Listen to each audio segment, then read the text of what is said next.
We'll wait a few minutes until everyone is here and then we No, no. start. Karama, it's already 10, 11. We have to start. Let's start Okay. and have Yasmin. We can start. Until the restream starts, it takes 1 minute. Okay. Yeah, okay. Okay.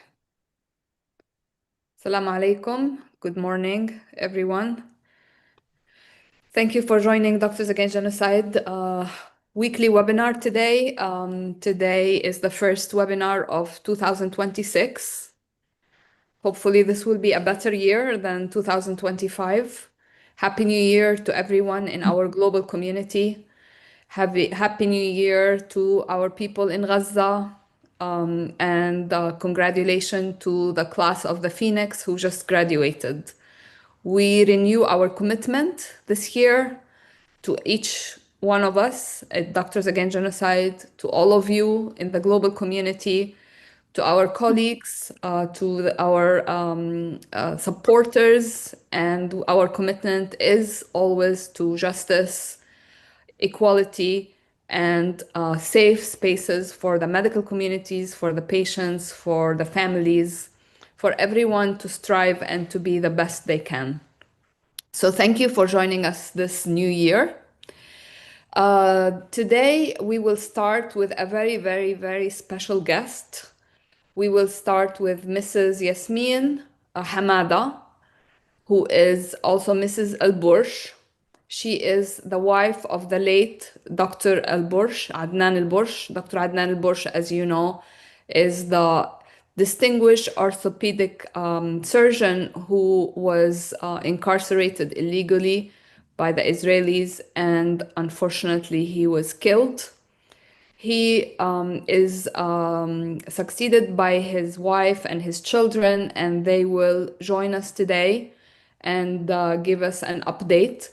Mrs. El-Borsh is a mathematician and she's also an educator, but she also studied history to understand things better. And she's also a parliamentary fellow of the Palestinian Legislative Council.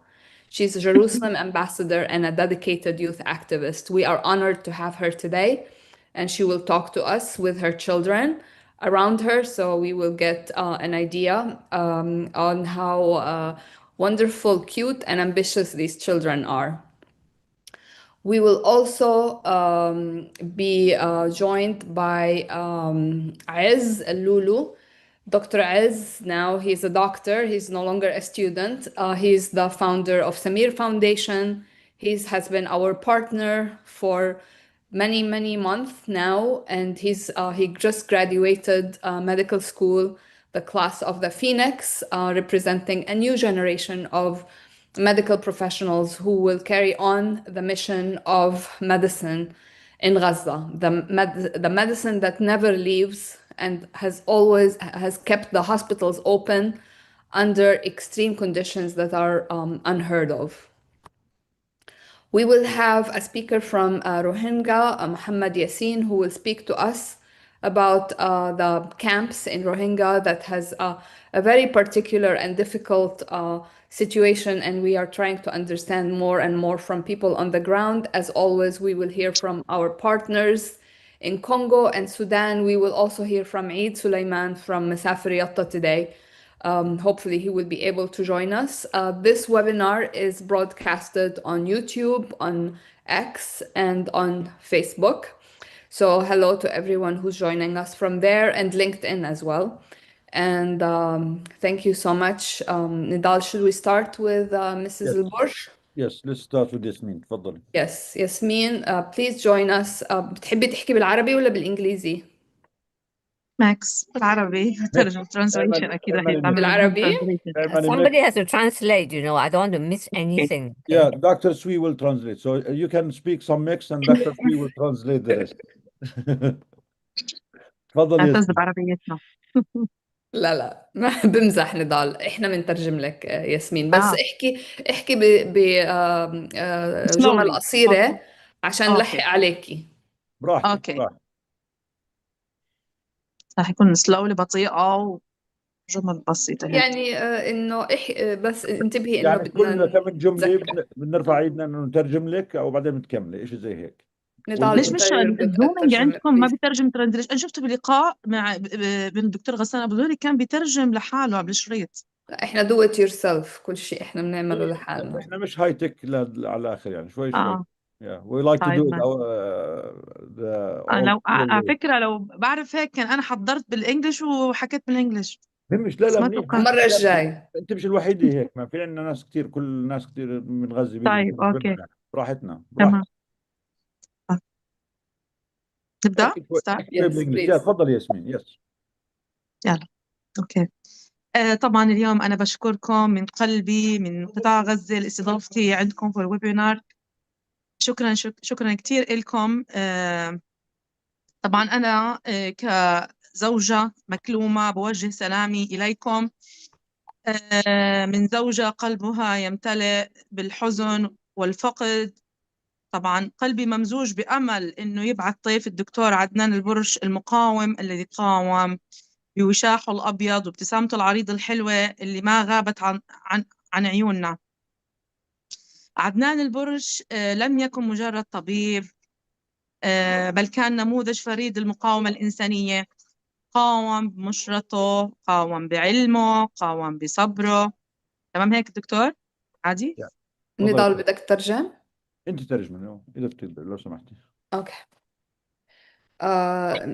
Mrs. Al-Bursh is greeting us from Gaza. She's greeting us as a widow whose heart has been broken by the absence of her husband, Dr. Adnan Al-Bursh, whom we all know. Dr. Adnan Al-Bursh is a big loss. His loss is a big loss for her and for her family. She is always hopeful that she will see the image of him in her dreams with his big smile and his big presence. تفضلي ياسمين.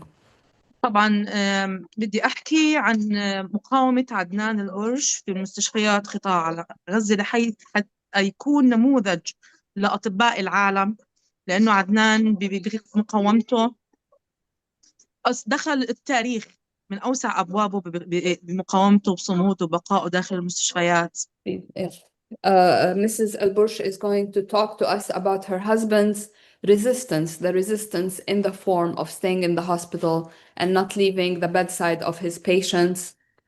And she believes that the example of the resistance that he gave is something that many in the medical community should learn from.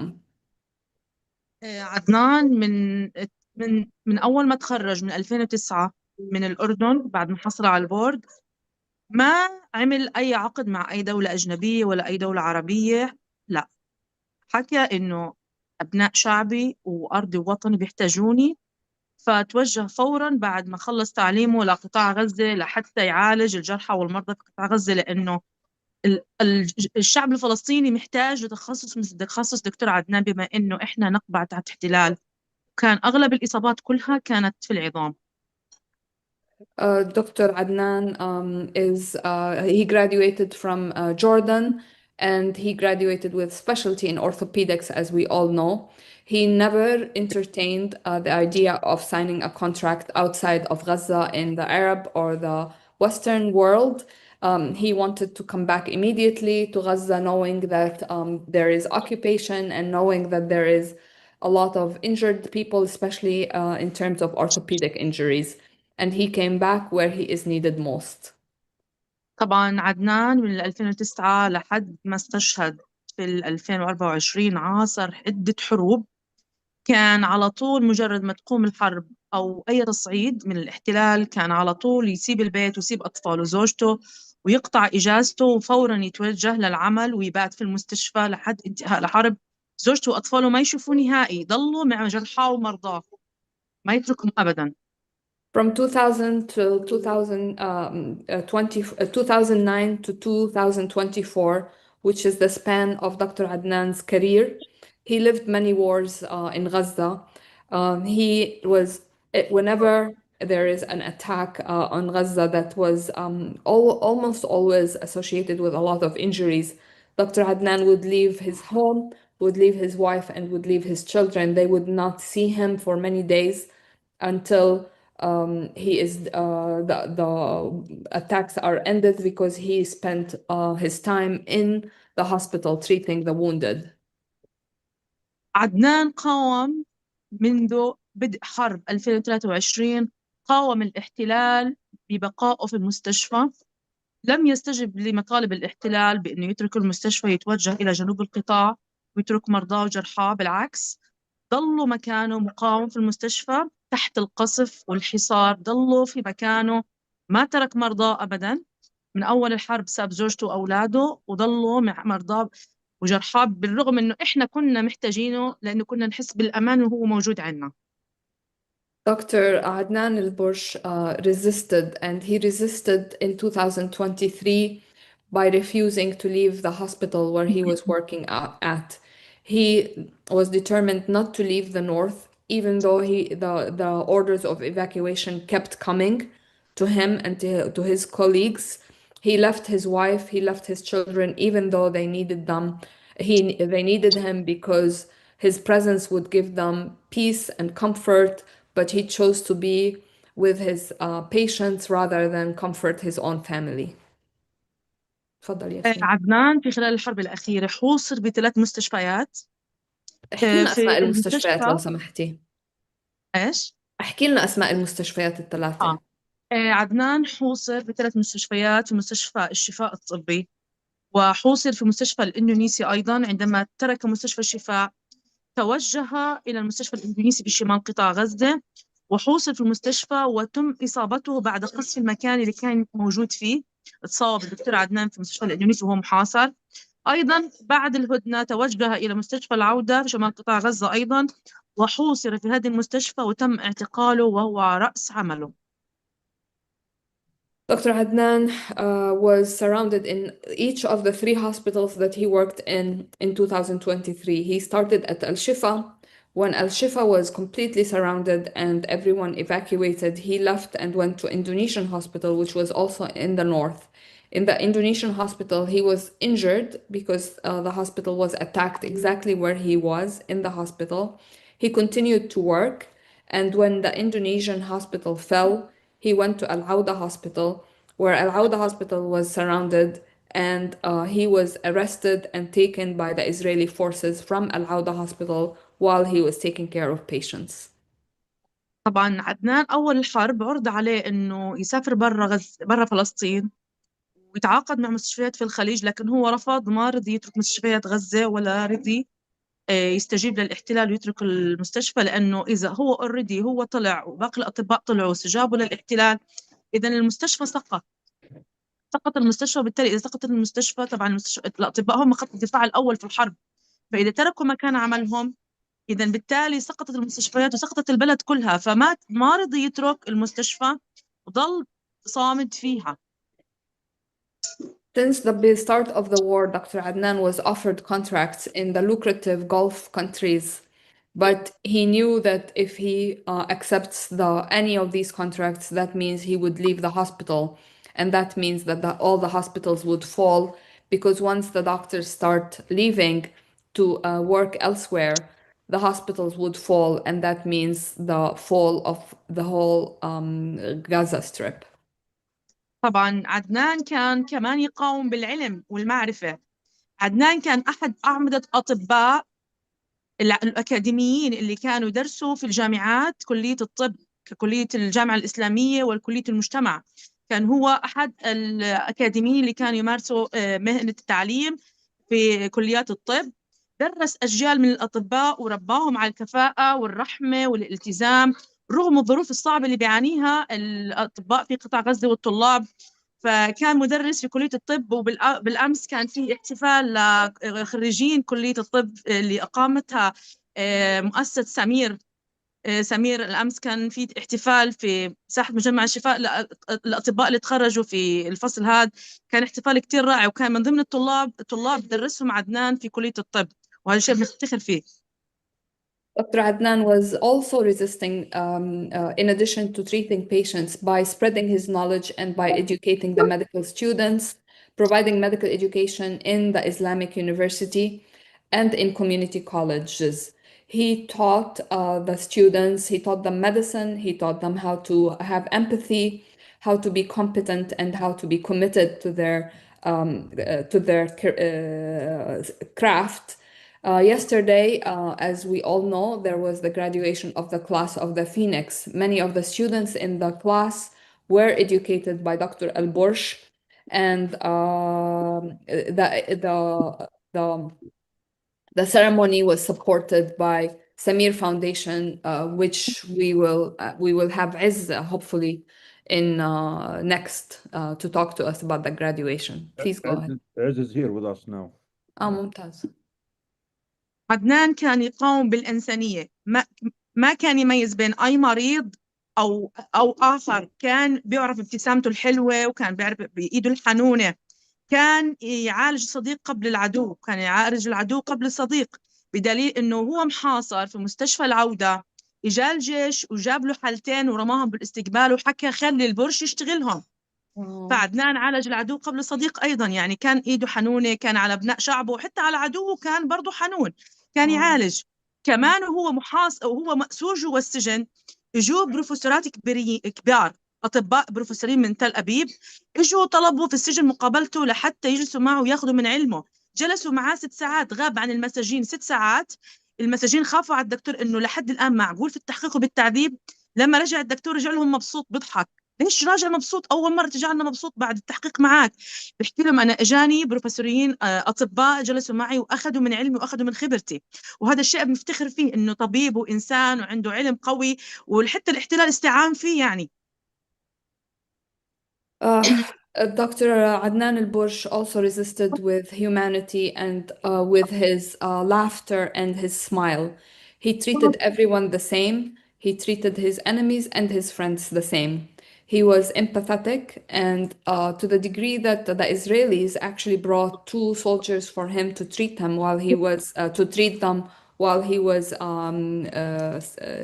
in one of the hospitals that he was surrounded in. When he was incarcerated in the Israeli prisons, an incident happened where he was taken for over 6 hours, and his fellow prisoners were worried that he might be hurt. But when he came back to see them, he was smiling, and he told them that while he was taken by the Israelis for 6 hours, professors from a medical school met with him to discuss with him his knowledge and to benefit from his experience. طبعا عدنان تفضلي. كمان قاوم بالثبات بالسجن، كان بالسجن ثابت، كان قوي، لم يخضع ولم يتراجع للاحتلال داخل التعذيب وداخل التحقيق، حتى قام الاحتلال بقتله داخل السجن وإخفاء جريمته. الاحتلال أخفى جريمة قتله، وأيضا احتجزوا بمقابر الأرقام. بهذه الاحتلال اقترف جريمة كبيرة، إنه القوانين الدولية وقانون جنيف للأسرى بنص إنه بعدم اعتقال الأطباء، بعدم تعذيبهم، حتى لو استشهد أي أسير داخل السجن يجب إكرامه ودفنه وإرساله لأهله. الاحتلال خالف هاي القوانين وما زال يحتجز دكتور عدنان البرش في مقابر الأرقام بعد تعذيبه، بعد التنكيل فيه تعذيب جسدي ونفسي. وبالتالي الاحتلال حرمني كزوجة وحرم أطفاله ال6 إنهم يلقوا نظرة الوداع عليه وإنهم يدفنوه ويكرموا مثواه. الاحتلال هيك بيحاول يعذبنا تعذيب نفسي، لأنه زوج الدكتور عدنان البرش قاومهم وما رضي يرضخ لتعليماتهم إنه يتجه للجنوب. هي ذنبه، طب إنه طبيب إنسان ما رضي يتخلى عن عمله وضل على رأس عمله لحد ما تم أسره يعني. Dr. Adnan, in the many forms of resistance that he showed, he also resisted in being steadfast. He was steadfast even in prison, despite being tortured and despite being incarcerated. Because of his steadfastness, which frustrated the Israelis, he was killed, and even his body was not given to his family for a proper burial. He is now put in what we call Maqabir al-Arqam, which is the number graveyard or the digital graveyards. This is in violation of international laws, all of the international law that dictate that medical professionals should be treated in a neutral way and should be treated well. And even prisoners of war should be given a proper burial and their bodies should be returned to their families. This did not happen even after Dr. Bush was tortured physically and emotionally and psychologically. And this is a form of torture that extends beyond Dr. al-Bush to his own family and children and his own wife. His family hopes to give him a proper burial and to be able to say a proper goodbye to him. But they are, this is taken away from them as a form of psychological and emotional blackmail and emotional torture. Please go ahead.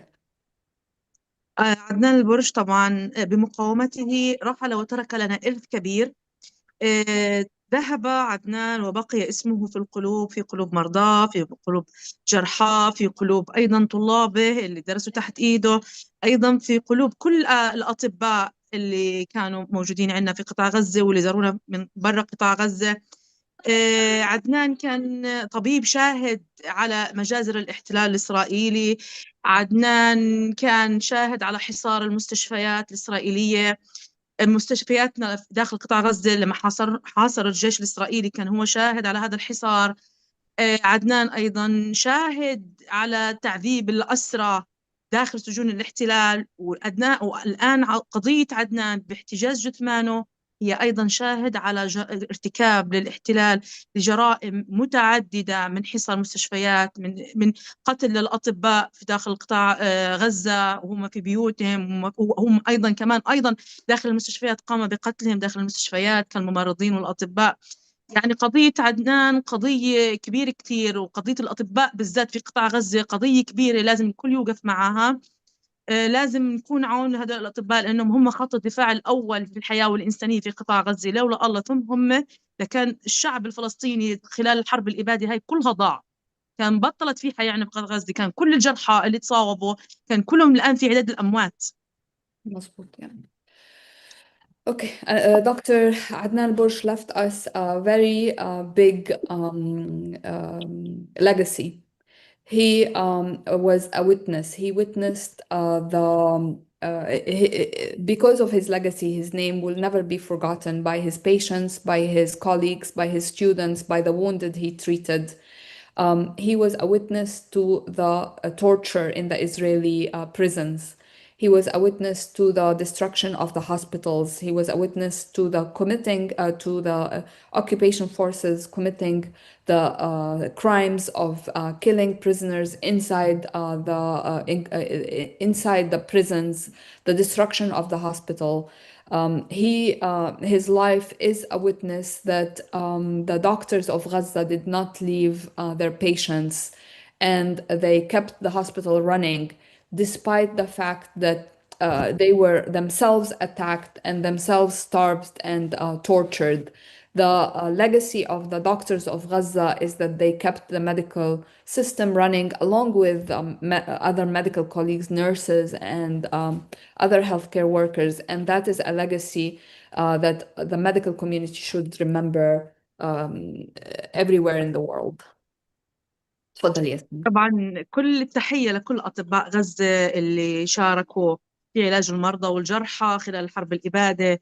كلهم عالجوا، الأطباء هدول عالجوا المرضى والجرحى، تركوا أهاليهم، في منهم من أهاليهم استشهدوا هم على رأس عملهم، في من الأطباء من استشهدوا هم نفسهم موجودين في رأس العمل.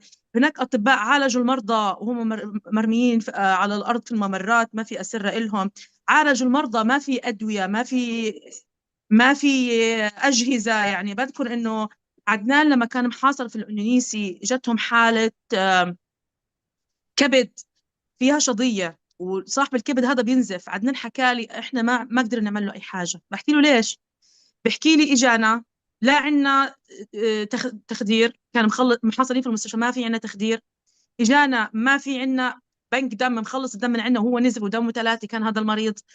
إجانا ما في عنا أي أدوات إنه نعمل له أي عملية. حكينا له أنت بتنزف ادعي ربك الله يرحمك، يعني إحنا ما فيش بإيدينا أي شيء نعمل لك إياه، خلص إحنا فقدنا السيطرة، لا أدوات لا مستلزمات طبية.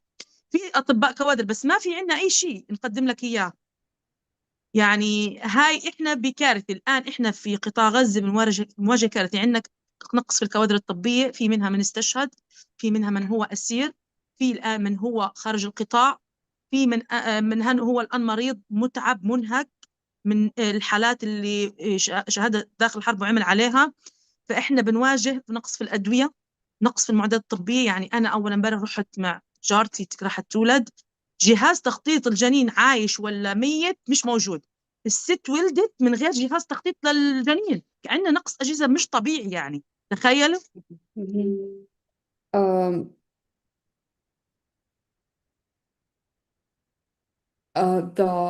Yasmin is sending a greeting to all the doctors of Gaza. The doctors of Gaza themselves were patients. They were also wounded. They have seen their own family members martyred. They had to treat patients while they did not have hospital beds. They had to treat them on the floor without equipment, without any machines. She recalls that Dr. Al-Bursh talked to her about a patient who came to the hospital with a wound in his liver. And because the wound was bleeding, and Dr. Al-Bursh just could not do anything for this patient because there was no anesthesia. His blood, his hemoglobin went down to 3, but there was no blood transfusion available. There was no operation room. He told the patient, just pray to God that God gives you mercy. At one point, the doctors literally lost control over what to do with their patients. And right now, Mrs. Al-Bursh is telling us that there is a severe deficiency in doctors because there was a lot of medical professionals who were killed, 1,700 of them. A lot of the medical professionals, the doctors who are now working, are extremely fatigued, exhausted, overworked, burnt out, and some of them even left the Gaza Strip. In addition to losing the human resource, which is the medical professionals, there is a severe lack of machines. And she went with her friend to give birth, and the lady did not even was not given an ultrasound to check on the health of the baby because ultrasound machines are literally not available in Gaza right now. تفضل ياسمين. أنا أخيرا، أو ليس أخيرا، قبل الأخير، إن أنا بحكي إنه عدنان البرش قاوم وصمد في المستشفيات وتحاصر. عدنان البرش كان أيقونة للجراح الفلسطيني. عدنان البرش إنسان جدا رائع، إنسان متواضع، إنسان إنساني، كان بجد إنسان. كان يحكي سنموت واقفين ولن نركع. كان يحكي لن نخرج من المستشفيات إلا إلى السماء أو إلى بيوتنا كرام. كان يحكي آخر جملة له، كان يحكي اللهم اشهد، اللهم أدينا الأمانة، اللهم إنا أدينا الرسالة. أدى أمانة وأدى رسالة، هو أقسمها يوم ما تخرج من كلية الطب، وضل على عهد هذا القسم والأمانة لحد ما تم أسره واستشهاده داخل السجون الإسرائيلية. Wow, this is very difficult to translate, Yasmin. هاي صعبة. This is very profound. So it's give me just a second to make sure that I give it the right words. Mrs. Bush is saying that her husband, Dr. Adnan, resisted and he was steadfast despite being surrounded by the tanks. He's the example of the Palestinian surgeon. He was humble. He was full of humanity. He always said that we will die standing. We will never bend down. We will never leave the hospitals except to the heavens or to our homes in dignity. He always said, I attest that I delivered what is entrusted to me. I delivered my message as a medical professional, and what she's saying is that he literally lived the way he committed to living. He never gave up, and he continued to resist till the very end. طبعا يمكن أكيد وقتي شرف على الانتهاء. مثل إذا وقتي شرف على الانتهاء بدي أوجه رسالة أخيرة لأطبائنا حول العالم. Okay, شوي تمام؟ Okay. Yeah. أوكي؟ Mhm.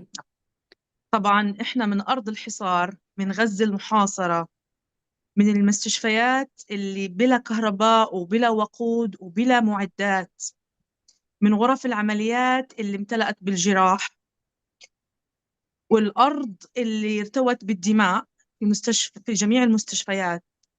نبعت لكم رسالتنا، بس هاي الرسالة ما بتحمل شكوى بل رسالة صمود. translation عشان أنا أحكي بعدها. شكرا. Mrs. Elborsh is giving us the last message.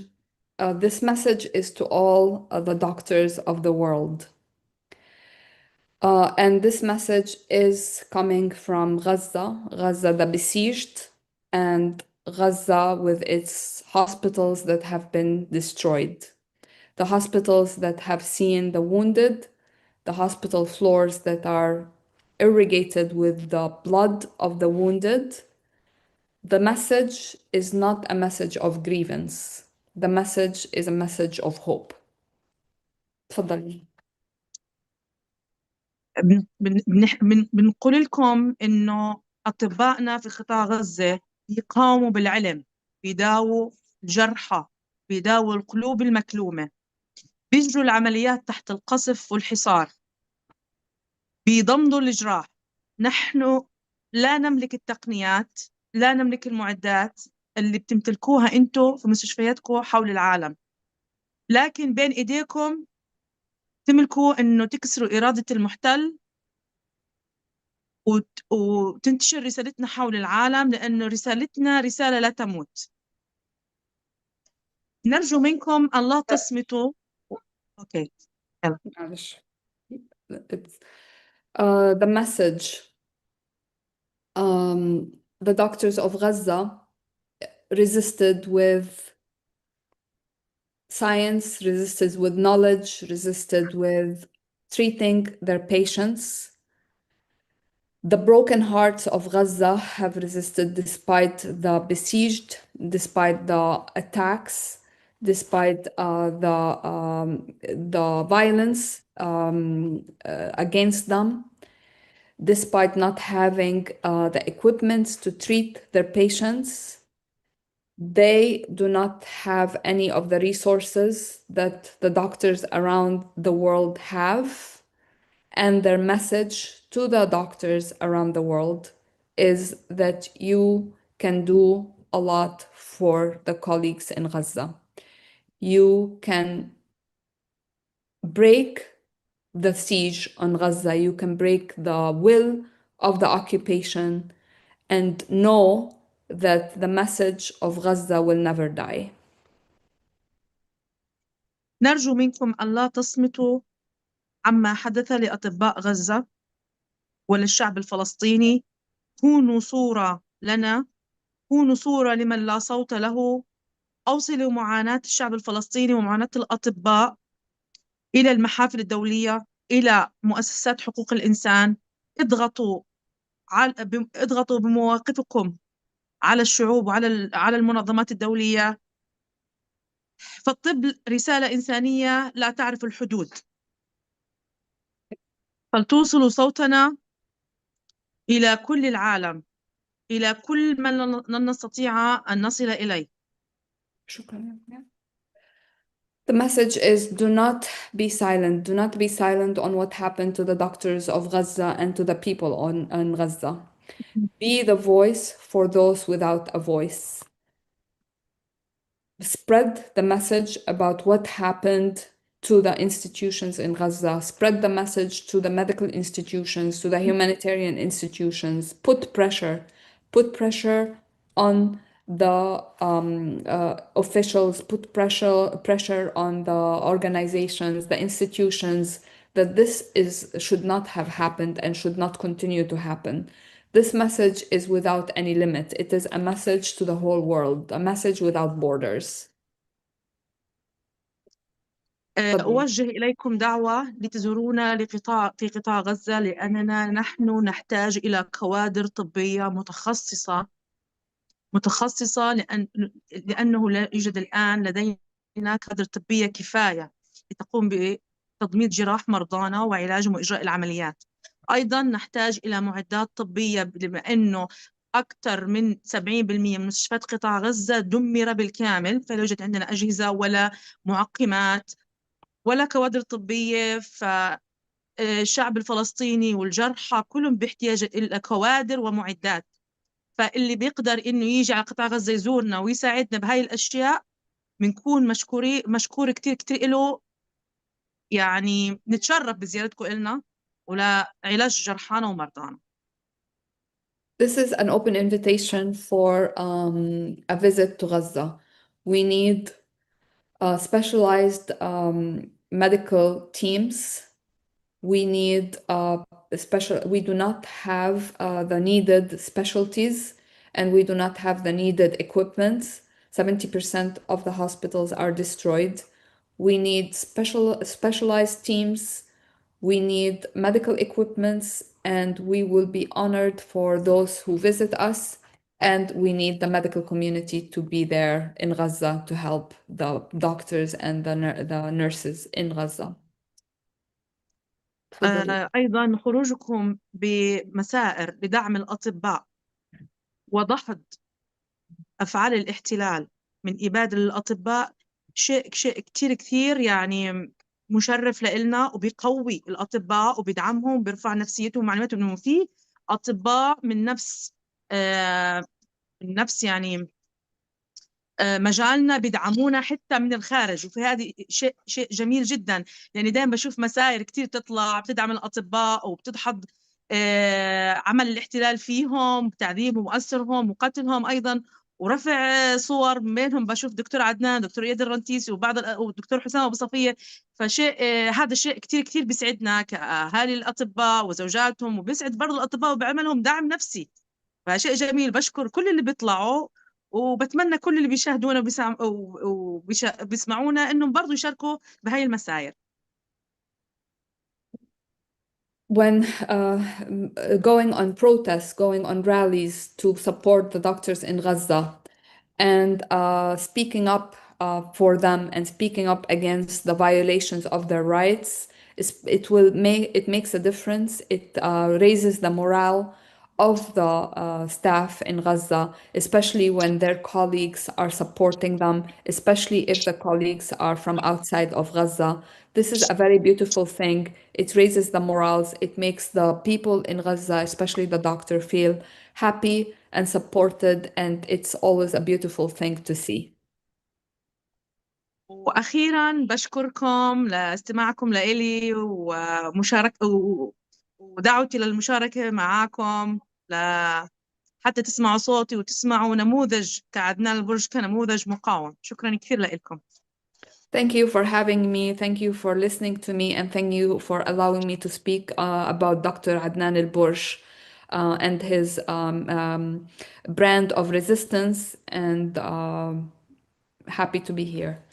إحنا اللي إلنا الشرف يا ياسمين. We are honored to have you. معلش غلبناكي في الترانزليشن، سامحينا. بالعكس ما شاء الله عليكي. Yasmin, come back next week or the week after, whenever you can, with your own English. We want to hear you in English, the English version of Yasmin too. And we are honored to have you. إحنا المتشرف. Thank you for your testimony. Thank you for being strong despite all what the people in Gaza went through. And thank you for sending this message to the global medical community that they should speak up, they should not stay silent in the face of the genocide and the extermination campaign against the people in Palestine, in Gaza, in the West Bank, and the attack on the healthcare, on the doctors and the healthcare workers. Dr. al-Bursh is a role model for all of us. He's a role model for any doctor in the world. He's the true example of the medical oath. The doctor of Gaza literally lived up to their oath and sacrifices to all their safety their life, their security, their families, to continue to be there, not to betray their profession, not to betray their oath, not to betray or abandon their patients. We and every doctor and healthcare worker in the world should learn from the doctors in Gaza. And I know many of them got abducted, many of them got injured, many of them got murdered, many of them were first forced to flee and displaced many times over. Despite all these difficulties, they continue to provide whatever they can, despite the lack of medications, resources, supplies. We really learn from them every single day, from the doctors, from the healthcare workers, from the nurses, from you, from their families, from the people in Gaza, from the children. We always say Gaza is suffering a lot, but it's freeing all of us. It's exposing all the hypocrisy in the world. It's exposing all the systems of injustice, the structures of oppression, of genocide.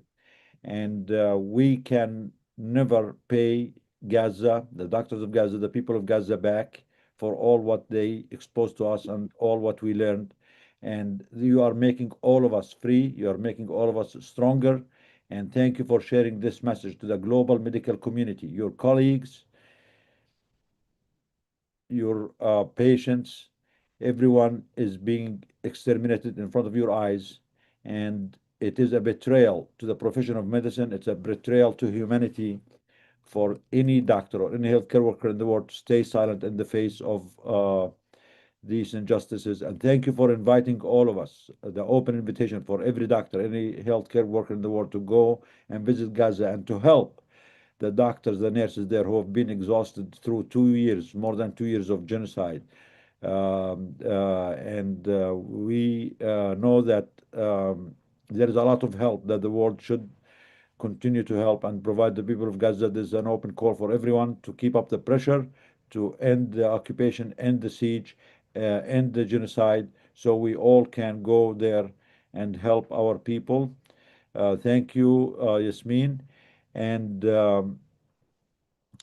again, Dr. Adnan, despite multiple offers that he got to leave, despite multiple offers and multiple high paying, opportunities for him to leave and work anywhere else, refused to abandon his people, to abandon his patient, and insisted to stay there, even when he was abducted and unfortunately murdered.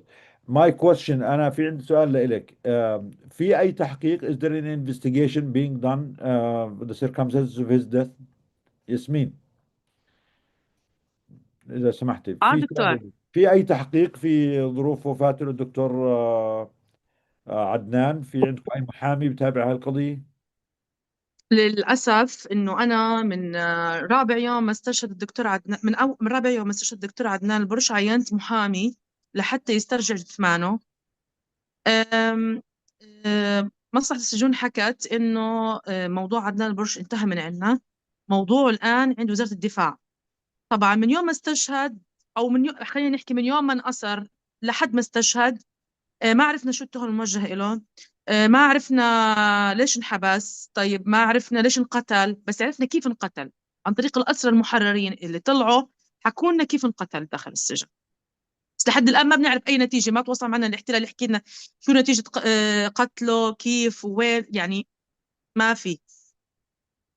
الموضوع خلص بإيد وزارة الدفاع ومكتم عليه، ما بيحكوا أي شيء، لأنه جريمة إنه ينقتل داخل السجن، هاي جريمة. صعب نحكي عن جريمتهم أصلا. My question was, if there is any investigation on the circumstances of his death, why was he killed and murdered? And Mrs. Yasmin is saying that there is no such investigation that she's aware of. She has a lawyer who's trying to get some facts, find out what's happening, but they're not giving them any answers. And part of the call to the medical community, to the doctors all over the world, to support their colleagues is also accountability. No doctor should be a target. No doctor should be attacked. No doctor should be abducted. No doctor should be murdered.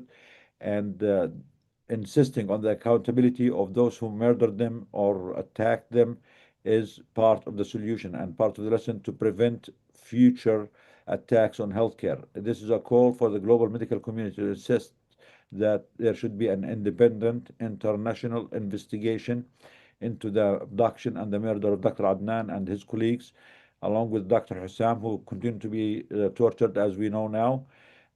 This is really important, not just to provide medical help and supply and raise their voices. There should be accountability and full independent investigation, not investigation by the murderer. You do not trust the criminals to do their own investigation. There should be independent international teams that are specialized in these types of crimes to investigate the murder of Dr. Adnan and many of his colleagues. Many other doctors and nurses have been murdered too.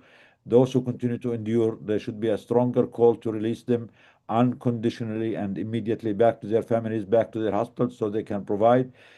Because as Yasmin mentioned, Israel attacked the most senior and the most specialized, the most qualified doctors in Gaza.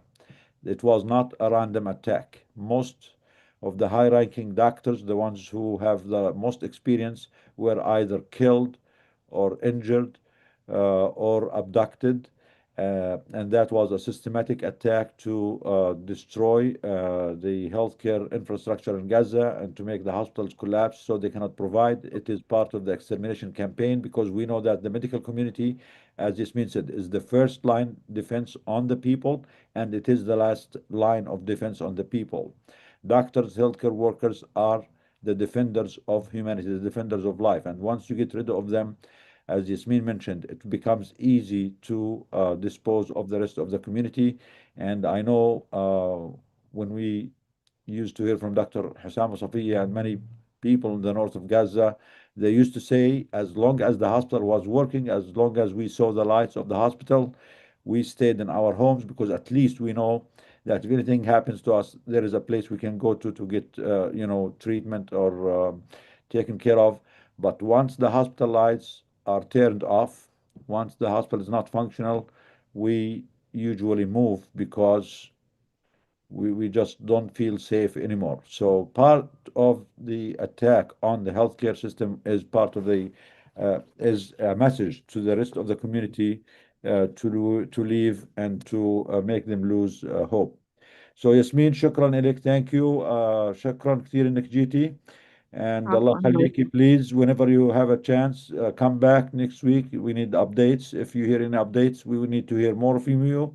And we need to hear you speak in English too. So your message is even louder and clearer. هلا في معنا Dr. Izz. Dr. عز اللولو. عز اللولو is a testament of what Dr. Adnan al-Bursh did. His education, his dedication to his profession, to his medicine. Dr. عز اللولو was one of the students among others of Dr. Adnan al-Bursh. احنا بنحكي اللي بخلف ما بيموت. وما شاء الله عن اولاد الدكتور عدنان، وكمان طلابه هذول كلهم اولاده، كلهم تعلموا على ايديه وعلى ايدين زملائه، وكلهم يعني living testimony of his dedication and his contribution. فياسمين تفضلي معنا نسمع من دكتور عز. دكتور عز اهلا وسهلا. اهلا اهلا، السلام عليكم. نورتنا. شو هذا يا زلمه، انت ماستر بالحفلات، صار ما شاء الله عنك. والله ما شاء الله. So this is, guys, بأمانة.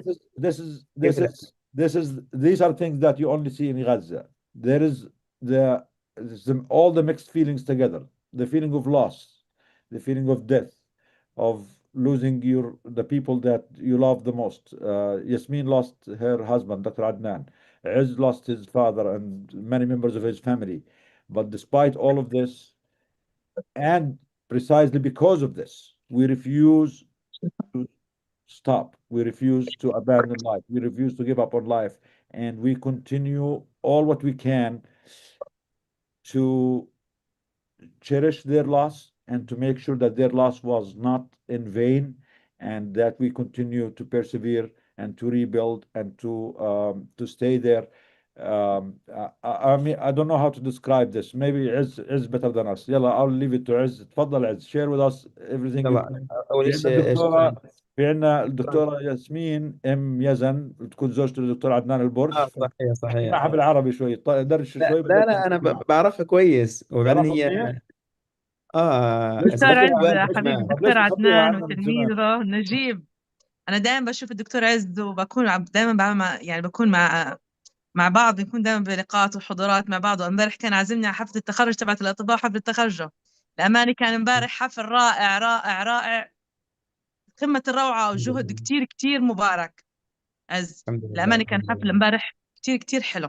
يسلموا، وجبنا هذا مجهود والله، والله مبارك ما شاء وجبنا الله هذا. عليك وعلى يا حفلتك رب امبارح. يا رب، شكرا، وبدي لك دائما وجبنا هذا. بالتوفيق إن شاء الله، وبتصير جراح كبير يا رب مثل الدكتور عدنان البرش، بترفع الراس لأمك يا يا رب. ربي. إن شاء الله بإذن عز الله، شكرا عز كثير. في عندنا دكاترة اثنين صغار، دكتورة لينا والدكتور تميم. تميم وإلين. إيلين، دكتورة إيلين والدكتورة دكتور تميم. أنت بدك تدربهم يا عز هذول. These are your آه. yeah, you have to train إن شاء them to الله. become doctors. They want to become هذا doctors like إلنا Dr. الشرف عدنان. والله، إلنا الشرف. الله يسعدك، تسلم. الله يبارك فيك.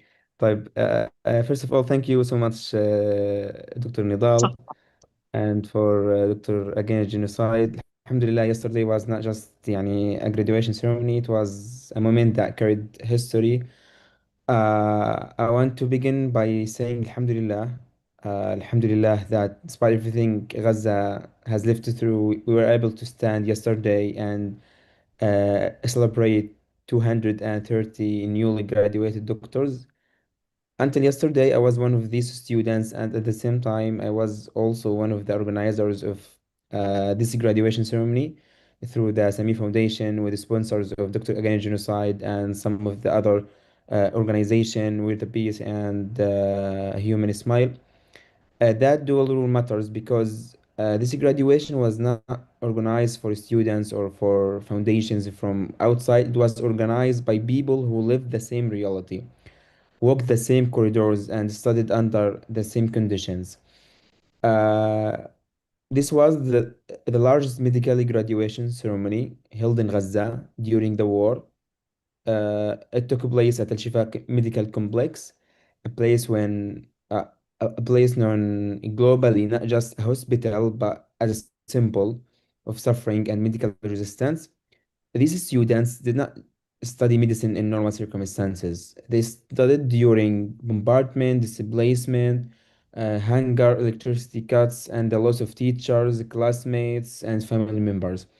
Many of them would attend lectures after night of airstrikes.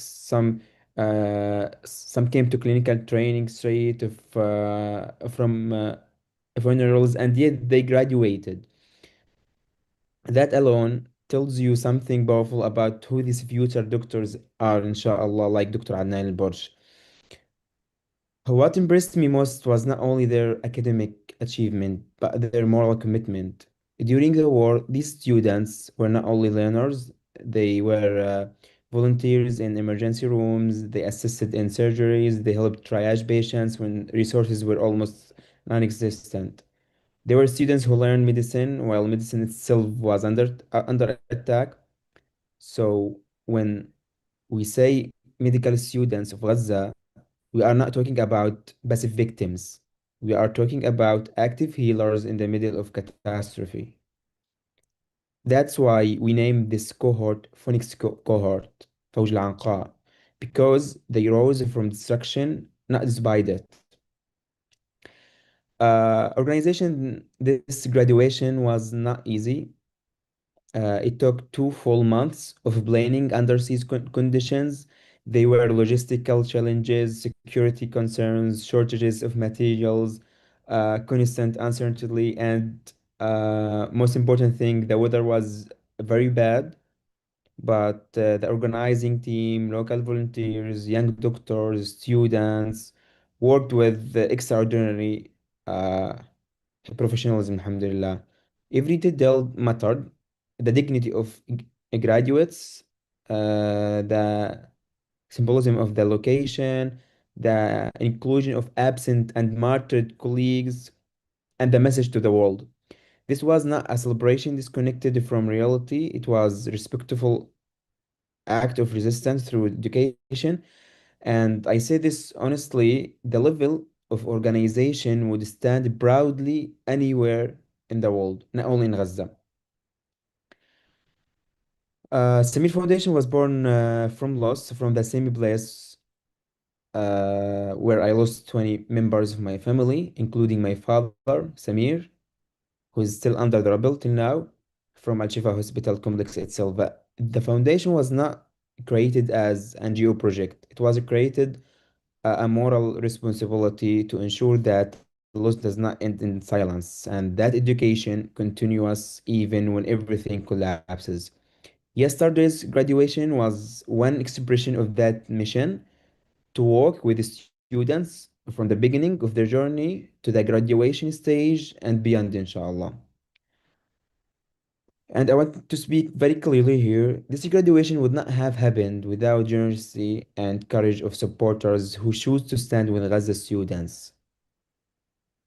To you, our sponsors and partners, you did not just fund an event, you protected hope. You told students, you matter, your education matters, your future matters.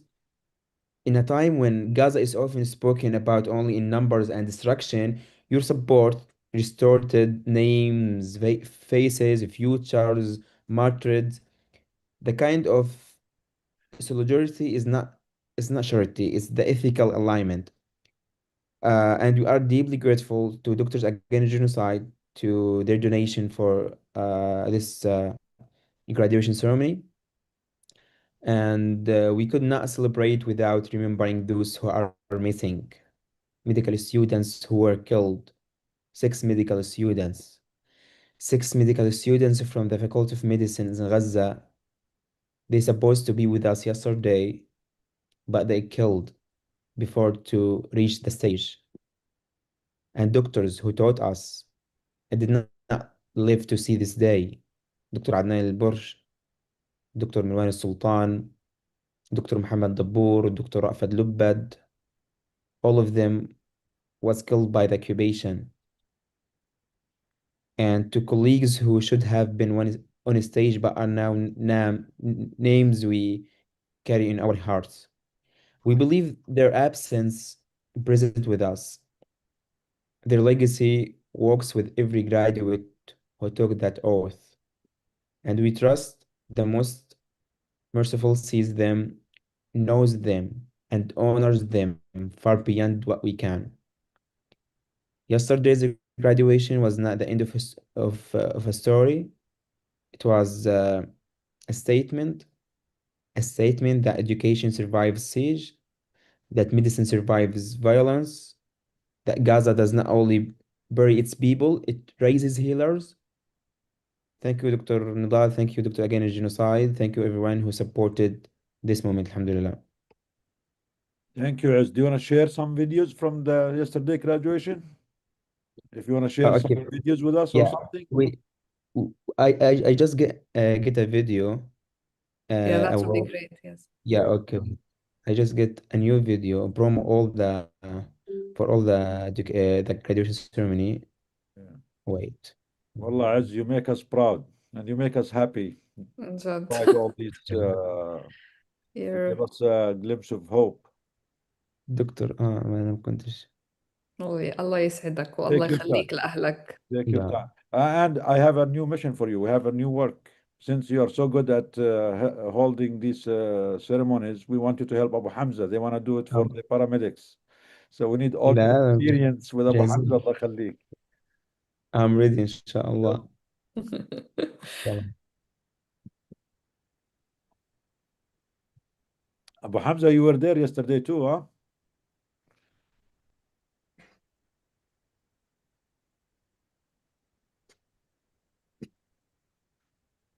أبو حمزة معنا؟ أبو حمزة كيفك؟ أنت you're muted أبو حمزة. كيف إذا أبو حالك؟ حمزة نضال؟ يا نضال. الآن تقدر تغير الآن المكان؟ سمعنا دكتور الآن. السلام عليكم. سامعك. السلام أنت عليكم. معنا؟ عليكم السلام، يا هلا. معك يا دكتور، معك. السلام عليكم. عليكم السلام. نستنى بعز بس يشارك معنا فيديو. طيب، وبعدين أول حاجة كيف خلينا دكتور؟ نستنى بعز بده يشارك معنا فيديو من حفل امبارح، بعدين نحكي معك إن شاء الله. يلا أنت شاركوا الآن. تفضل. يا عز، حياك الله يا عز. سلامات. الله يرضى عليك. سلامات سلامات، ألف مبارك يا عز، الله ألف يبارك مبارك. الله يبارك فيك. الله يرضى عليك. شكرا. يعني بس Wow. تمام ظاهر. Yes, yes, Yes, yes. perfect. Allah, you make us proud, Iz. We are so proud of you and your colleagues.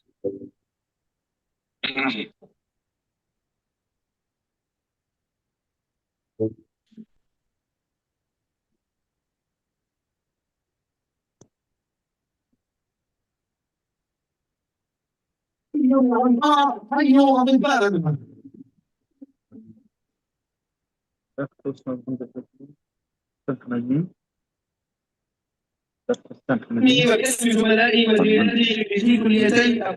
في شيء في حد بيحكي ولا لا؟ مين هذا الدكتور المشخص هذا على الآخر؟ لا ثواني، انا اسمع، في حدا بيسأل ايش او هيك موقف ولا مش؟ هو واضح صح؟ الصوت مش واضح، لا الصوت مش واضح، بس الصور حلوة. بالله مش واضح الصوت. لا الصوت مش واضح، بدك تعيدوا تظبطوه أو طب شيء. اسمع عز إذا بدك تبعت لي إياه على هحول لك اياه الواتساب وانت وأنا تابع. بحطه لأنه الإنترنت عندنا أحسن. طب كان حكيت خلاص، هي هحول لك اياه الان. بعت لنا إياه على هاي. Yeah. الجروب، الله يخليك. يلا. فظيع، ما شاء الله ما شاء الله. What the بعدين يعني students did in يعني Gaza. this is this is the first time from يعني from maybe 2001 إنه Islamic University and Al Azhar University in one كده. stage يعني. As Yeah. we need 1,000 as we can change the world. Not إن just شاء us. الله. إن شاء الله يلا. I just sent it. So you are just uniting them too, but not just keeping the legacy. You're uniting the two universities. برافو عليك. الحمد لله. هكذا. Okay, I have it. Yeah. I can share it. Okay, let's see if this will work. ميوت ابو حمزه الله يخليك. سكر الميكروفون ابو حمزه الله يخليك شوي. Can you see?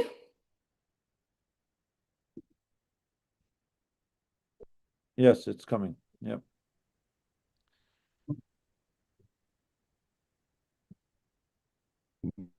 برضه فيش صوت وكمان الفيديو بيقطع يعني.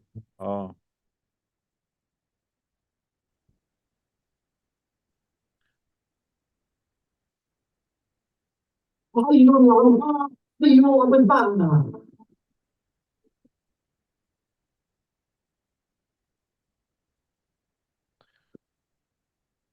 اسمي وباسم زملائي وزميلاتي خريجي كليتي الطب في الجامعة الإسلامية وجامعة الأزهر، وباسم مؤسسة سمير وباسم سفرائها في الخارج، نرحب بكم في هذا الحفل الكريم، حفل تخرج زوج الأنفاق 2025. من نويتك وانت في بالي هدف، والسعي لك عمره ما يوم وقف، في حياتي ما تعودت الصدف، ما يخيب غزة وفي قلبه شغف. وانت في بالي هدف، سعيدك عمره يوم وقف، حياتي ما تعودت الصدف.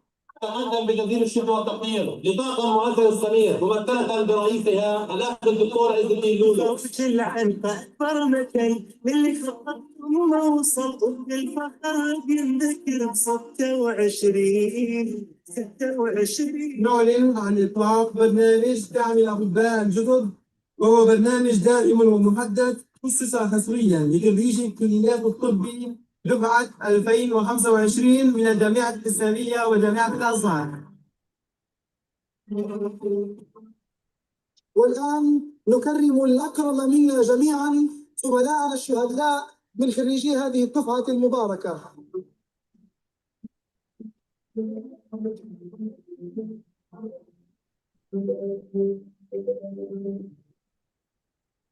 أقسم بالله العظيم، أقسم بالله العظيم، أن أصون حياة الإنسان في كافة أدوارها.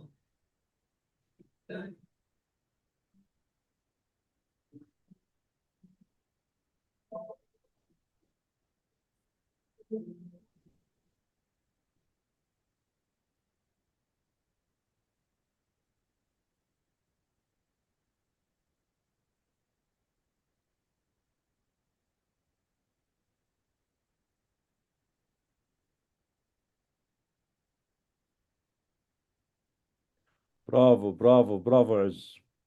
We're so proud of you. We're so proud of your colleagues. We're so proud of our colleagues in Gaza. We're so proud of the ones who continue to persevere and do everything despite all the difficulties to learn, to educate themselves, to provide for their people, for their patients. We are so proud of the ones that we lost, the ones who are not with us anymore. And I like your oath. أقسم بالله العظيم, and I really think as a global community we should have an oath. We swear with everything that we believe in to keep the voice of Gaza high, to support the people of Gaza, the doctors and the students of Gaza. This is the least we can do as a global medical community, is to support you, to be there for you, to be your voice, to amplify your voice, and to learn from you, because you are teaching all of us every day what it means to be a human being, what it means to be a student, what it means to be a doctor, a healthcare worker, what it means not to betray, what it means not to abandon, what it means to not give up on the truth, what it means to fight the global attack and the global project of extermination against your own people and your own very existence. I hope that our colleagues here in the panel and everyone who's watching us to swear this oath that we will never leave you alone. Thank you, Az. العفو دكتور. Yasmin, are you still with us? I think Az and his colleagues are the best testimony to the hard work that Dr. Al-Bursh and his colleagues were doing. And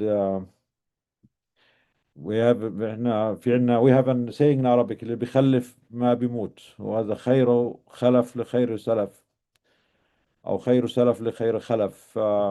Their legacy, their hard work did not go in vain, and the people of Gaza will rise. Gaza will rise despite Israel, despite the United States, despite Trump, despite the West, despite any global power that wants to silence and exterminate Gaza. We and the people of conscience all over the world refuse their projects, refuse their extermination campaigns, and insist on life, on truth, on justice, on the humanity for everyone. But first and foremost, for the people of Gaza who have been enduring all this, unfortunately, in our name, with our tax dollars. It is our obligation to do more. And we really thank all people of conscience all over the world for speaking for Palestine and for every community impacted by genocide all over the world. But as Dr. Karama mentioned, we need to renew our promise for the new year, and we need to do more. And let's all make sure that this year will be the year that we end all genocide and genocide structures all over the world. Thank you, Az. We are proud of you. Again, there are no words that can explain, that can express what we feel when we talk to you and to your colleagues on anyone from Gaza, because it's just so many emotions that come to mind, and I personally don't have the enough language, either in English or in Arabic or any other language, to express all what you deserve to be said for you and for the people of Gaza. And I think Gaza broke and silenced all the languages. What they have been through, what they have survived, is something no language can express. ابو حمزه اهلا وسهلا, تفضل ابو حمزه. شو بدك تحكي لعز؟ بدك تبارك له كنت امبارح معاه بالحفله؟ السلام عليكم. أول حاجة كيف حالكم جميعا؟ اهلا وسهلا, اهلين, تفضل. أكيد يعني أنا كنت حاضر الحفل بالأمس. يعني أول حاجة أنا ببارك لأخي الدكتور عز الدين اللولو على هذا الجهد العظيم والكبير. صراحة هذا الإبداع والتخرج كان من بين الركام، يعني له دلالة كبيرة. عمل هذا الحفل من داخل مجمع الشفاء الطبي المدمر. صراحة له رسالات كثيرة تبعث للعالم وللاحتلال الإسرائيلي بأن شعب غزة يستحق الحياة، بأن شعب غزة هذا المشهد مشهد مهيب، أدخل الأمل على وجوه المكلومين وعلى الثكالى. هذا هو الوجه الحقيقي لقطاع غزة، بالعلماء، بالأطباء، بالممرضين. شعب غزة يستحق الحياة. فلذلك يعني أنا بأذكر عز وببارك لعز. خلينا نترجم أبو حمزة. So Abu Hamza is the head of the paramedic service in the north of Gaza. He was there at the graduation ceremony yesterday. He's congratulating Izz and his colleagues, and he's also saying that this celebration was from under the rubble and under the siege, and despite all the difficulties. And the message behind this graduation was very loud and very clear, that the people of Gaza deserve life, and that despite all the difficulties, they continue to learn, they continue to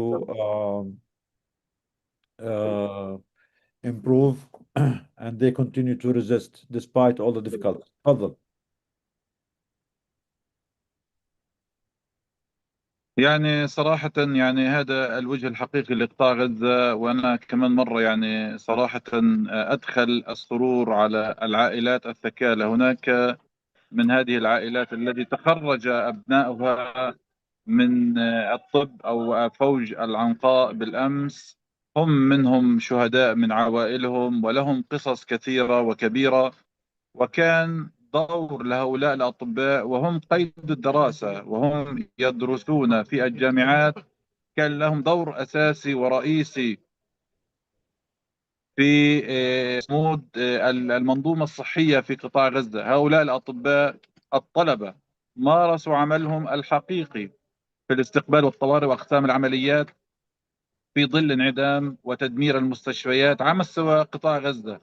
يعني هؤلاء صراحة تعلموا الطب يعني حقيقة، ووقفوا بجانب أبناء شعبنا الفلسطيني. فلهم منا كل التحية ولهم منا كل الاحترام والتقدير. فلذلك يعني أنا أتحدث وأنا يعني بالأمس سعيد جدا.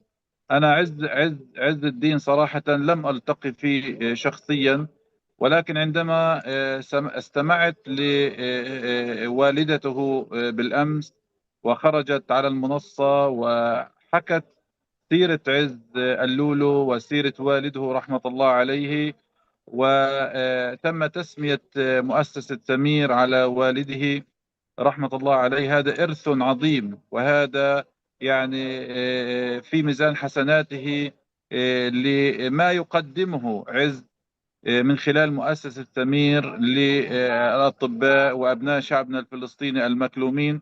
فصراحة له دور كبير في قطاع غزة من دعم وصمود وثبات هؤلاء الأطباء من خلال هذا الدعم. وأنا كمان يعني انبسطت كثير لما شفت أطباء ضد الإبادة الجماعية مشاركين في هذا الحفل، ورأيت يعني شعار أطباء ضد الإبادة الجماعية. لهم الشرف أن يكون يعني شعارهم موجود خلال هذا الحفل الكبير والمهيب في قطاع غزة، التي يعني صراحة كما تحدثت يعني هذا أدخل يعني بصيص أمل للشعب الفلسطيني وقطاع غزة بعد قتل عدد كبير من الأطباء أصحاب التخصصات واعتقال عدد كبير من الأطباء، منهم الدكتور حسام أبو صفية والدكتور حسن المقيد والدكتور مروان الهم. يعني قافلة تطول من هؤلاء الأطباء الذين لا زالوا يقبعون خلف القضبان الاحتلال الإسرائيلي، ومنهم أطباء استشهدوا تحت التعذيب، منهم الدكتور إياد الرنتيسي أخصائي النساء والولادة، والدكتور عدنان البرش الذي أيضا قتل تحت التعذيب في سجون الاحتلال الإسرائيلي. خلينا نترجم هؤلاء ذنبهم فقط لأنهم خلينا نترجم يعني ارتدوا هذا الروب الأبيض وقاموا بتقديم الخدمة الإنسانية لأبناء شعبنا الفلسطيني. Yeah, خلينا نترجم شوية أبو حمزة معلش. So Abu Hamza saying that these students, young doctors who graduated yesterday, are the true face of Gaza that refuses to be exterminated, that insists on life. The people of Gaza, the students, the doctors of Gaza, like anyone else in the world, deserve to live, insist on living. And as our late poet Mahmoud Darwish always said, على هذه الأرض ما يستحق الحياة. On this earth, it's what deserves to be lived for, and the people of Gaza are a living testimony of this. And Dr. Abu Hamza was also there at the ceremony yesterday. He was very happy, giving him and the people of Gaza, a glimmer of hope, that despite all the difficulties, we still continue to persevere. He's also thanking the students, the medical students, who in the past 2+ years did not just study medicine. They were there in the hospitals helping their colleagues. And they were there despite all the difficulties when everyone abandoned Gaza. They were helping their colleagues in the surgeries, in the emergency rooms, and they were an important part of the healthcare system that helped the healthcare system in Gaza withstand all these difficulties. Dr. Abu Hamza does not know Iz personally, did not meet him personally, but he heard about his story from his mother, who had a very important, very powerful speech yesterday, and she mentioned the story of Iz, the loss of his family, of his father, who continues to be under the rubble, and that after that, Iz insisted to continue his study. And he started this new foundation, the Samir Foundation, in the name of his late father, who continues to be under the rubble, unfortunately, in living memory of his father. And I think his achievement with this foundation and with his graduation and with uniting the two medical schools in Gaza is the best living testimony, or the best living commemoration of his father. And I'm sure we're all sure that his father is proud of him. Everyone is proud of you, Iz.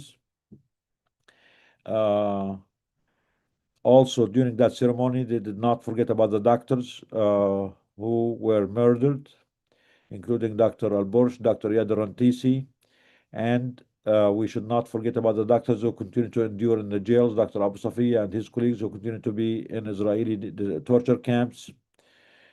And that these doctors, none of them committed any crime except being doctors and practicing what they go to school for, which is to protect life, to provide, to serve, despite all the difficulties, and not to abandon your patients, not to abandon the people who need your care. And for that, they were subjected to all these atrocities. تفضل أبو حمزة, sorry. I think we lost Iz. I think maybe his connection was weak. تفضل. حياك الله دكتور. يعني أنا ما بدي أطيل عليكم كثير. أنا يعني الوضع كما هو، يعني هذا الوجه الحقيقي لقطاع غزة. سننتقل إن شاء الله بالحديث عن الوضع الميداني في شمال قطاع غزة وآخر المستجدات والإحصائيات للمركز الصحي الذي تم إنشاؤه، ولكم يعني سهم كبير بهذا المركز الصحي من خلال دعم الطواقم الطبية والتجهيزات داخل هذا المركز.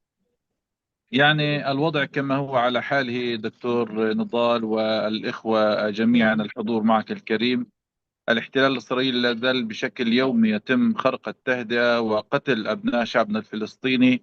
بالأمس تم استقبال سيدة تبلغ من العمر 45 عام، تم قنصها من قبل قوات الاحتلال الإسرائيلي في منطقة بيت لاهيا. تم وصولها إلى مركز الصحي جثة هامدة، تم استشهادها وتم تحويلها بمركبة الإسعاف إلى مجمع الشفاء الطبي. لا زال هناك أيضا إطلاق القنابل من قبل الطائرات من نوع الكواد كابتر على المواطنين. وأيضا المستجد دكتور نضال بخصوص مجمع كمال عدوان الطبي، بالأمس وأول أمس تم إطلاق قنابل على مجمع ومحيط المجمع كمال عدوان الطبي، ونزول هذه الطائرة وتمشيط أقسام المستشفى قسما قسما. فلذلك يعني الاحتلال الإسرائيلي لا زال يخترق هذه التهدئة ويصيب بشكل يومي الأطفال والنساء من خلال أيضا إطلاق النار من قبل الرافعات بشكل عشوائي على المخيمات القريبة نوعا ما من الخط الأصفر، وأيضا تكون بعيدة عن الخط الأصفر. مخيم حلاوة يقع في منطقة جباليا البلد. بشكل يومي يا دكتور يردنا اتصالات نداءات استغاثة وجود إصابات من خلال إطلاق النار من هذه الرافعات المثبت عليها الرشاشات الآلية التي تطلق النار على هذه الخيام. خليني أترجم أبو حمزة. So Abu Hamza now is giving us updates on the situation in Gaza, especially in the north of Gaza where he's located. They are saying that there are daily violations of what's called ceasefire agreement. Israel is attacking Gaza every single day. There are victims, injuries, and killings every single day. Yesterday, a lady in Beit Lahia was murdered, and Abu Hamza and his team, the paramedics, received her body, but she was dead on the spot. Unfortunately, they took her to the hospital. Again, there are daily attacks on civilians, on hospitals. Abu Hamza is running the medical point in North Jubaila camps that Doctors Against Genocide is a main supporter of that point. That includes primary health care, that includes paramedic and EMS services, and includes physical therapy and rehab. As you all know, we have been trying the last 2 months to reopen Kamal Udwan Hospital, or at least the emergency room, or even a primary care center there, with the help of Dr. Abu Hamza and Dr. Sakhar. But unfortunately, the hospital continues to be under attack almost every day. And whenever we send a team there to start the rebuilding, they get attacked. So this is still a project that we are insisting on doing, but the Kamal Udwan Hospital is right there on what they call the yellow line, where the Israeli soldiers are only 200 yards from the hospital, and whenever they see anyone coming there, whether as a healthcare worker or a patient or someone who wants to come and rebuild the hospital, they start targeting them. That's why this project is being delayed because of the safety and because of the constant attack by the genocidal Israeli soldiers. تفضل أبو حمزة. تمام يا دكتور، يعني الحمد لله رب العالمين. شهر 12 كان يعني توافد على المركز الصحي في شمال قطاع غزة ما يقارب 15,045 مريض. طبعا غالبية هؤلاء المرضى هم من إصابات العدوان الإسرائيلي على قطاع غزة، وهناك ما يقارب 5,400 تقريبا منهم حالة أطفال، ومتفرعين أو متوزعين على العلاج الطبيعي وخدمات التمريضية والتخصصات الثانية من الأطباء الأنف والأذن والحنجرة والطب العام وطب الأطفال والخدمات الثانية. فلذلك يعني هناك إقبال كبير في ظل انعدام الخدمات الصحية المقدمة شمال قطاع غزة، وخاصة إغلاق المستشفيات الثلاثة الرئيسية الأندونيسي والعودة وكمال عدوان.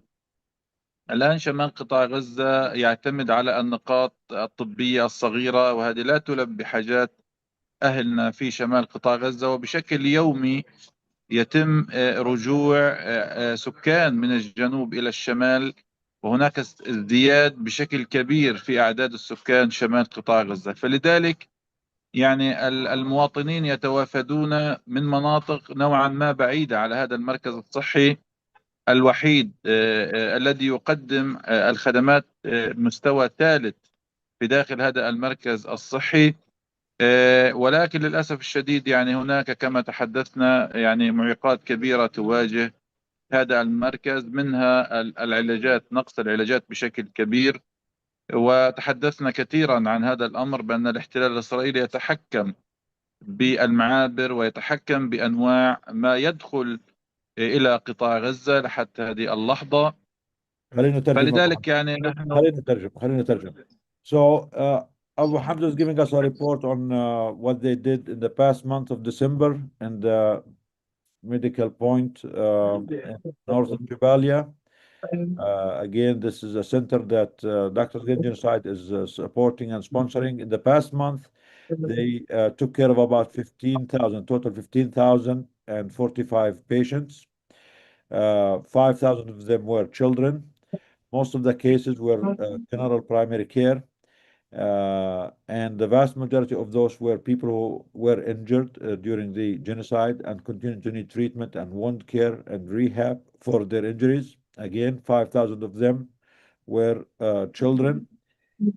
Many people are coming back to the north of Gaza. That's why the demand and the need for this center and other centers is becoming more important, and the support for this is becoming more important too. Again, they continue to have the main challenges that they face is the safety, the security, and also the lack of medication, the lack of supplies and equipment, because Israel continues to this day to block the entry of medication and the entry of supplies. But despite all of this, Dr. Abu Hamza and his team are trying their best to provide for the people with whatever they have. تفضل أبو حمزة. أنا بديش أطول عليك يا دكتور، حاب أترك المجال يعني لغيري، بس إذا استأذنتك بس في فيديو من عملنا له مونتاج امبارح للحفل، إذا حابب تعرضه خلاله أقل من دقيقة فبكون سعيد يعني. الحفل تاع سمير فاونديشن، الحفل تبع التخرج. صحيح. نضال، إذا صحيح. أستاذ فراس بتقدر تبعت لنا إياه على الواتساب، أنا بحطه على I can share it عشان أحسن. بعده بالجروب. مبعوث مبعوث في الجروب موجود في الجروب واحد من الفيديوهات. أي واحد؟ في جاهز معمول له مونتاج أول واحد. أوكي. حط لي نوت من نضال عشان هلا بدي لك إياه جباليا.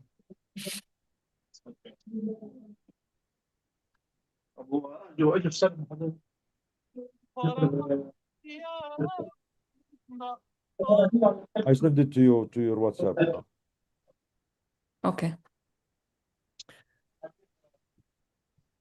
Inshallah, Abu Hamza is gonna do a similar thing to the paramedics too. Inshallah, next month we'll see, or later this month. أنا سعيد جدا دكتور بهذا اللقاء والأسبوعي، ويعني أشارككم، ولي الشرف إنه أشارك في هذا اللقاءات مع نخب في العالم ومن قطاع غزة أيضا زملائي. فكل الشكر والاحترام لكم لما تقدموه صراحة بدون كلل أو ملل في خدمة أبناء شعبنا الفلسطيني. وأعلم جيدا دكتور أنه هذه الخدمة التي تقدموها في الجنوب وفي الوسط وفي الشمال هي لها أثر طيب على التخفيف من معاناة أبناء شعبنا الفلسطيني. أنتم أطباء ضد الإبادة الجماعية تستحقون كل الاحترام والتقدير، وكل المؤسسات الداعمة لأهلنا في قطاع غزة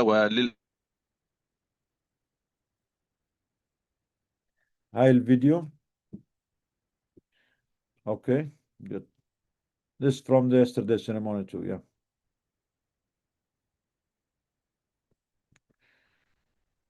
I don't hear the sound, Karama.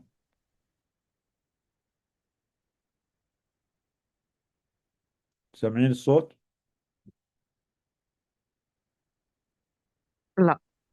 سامعين.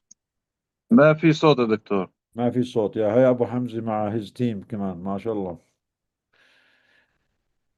كرامة ظابط معك الصوت ولا لا؟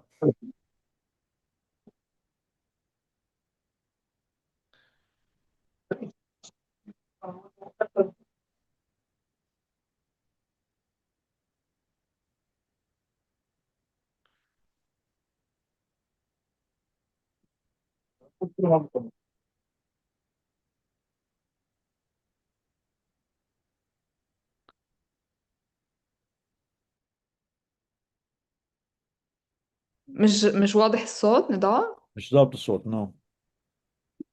شكله في عندنا مشكلة بالصوت اليوم، حتى مع عز كان مش ظابط كمان. ما اجى الصوت بالمرة مع عز؟ شوي مقطع يعني، بس هون ما اجى بالمرة الصوت. اوكي، خليني اجرب مرة تانية.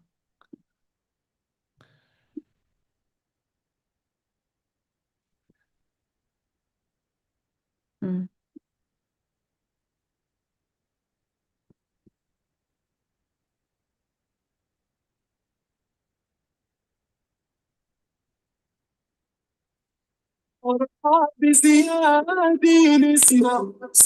طالع الصوت؟ نعم ظبط هلا يا. السعادي نشفوا أكد الشهادي باركوا الخريجين يا ليالي يا نوارة وفنوا أدب وشطارة ورستي وتشطار مين مثلك مين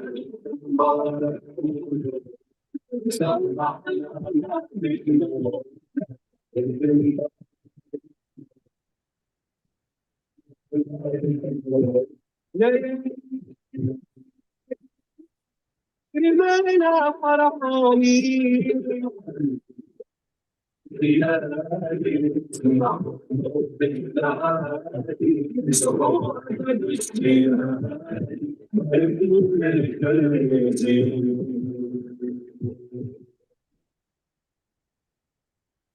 Very nice.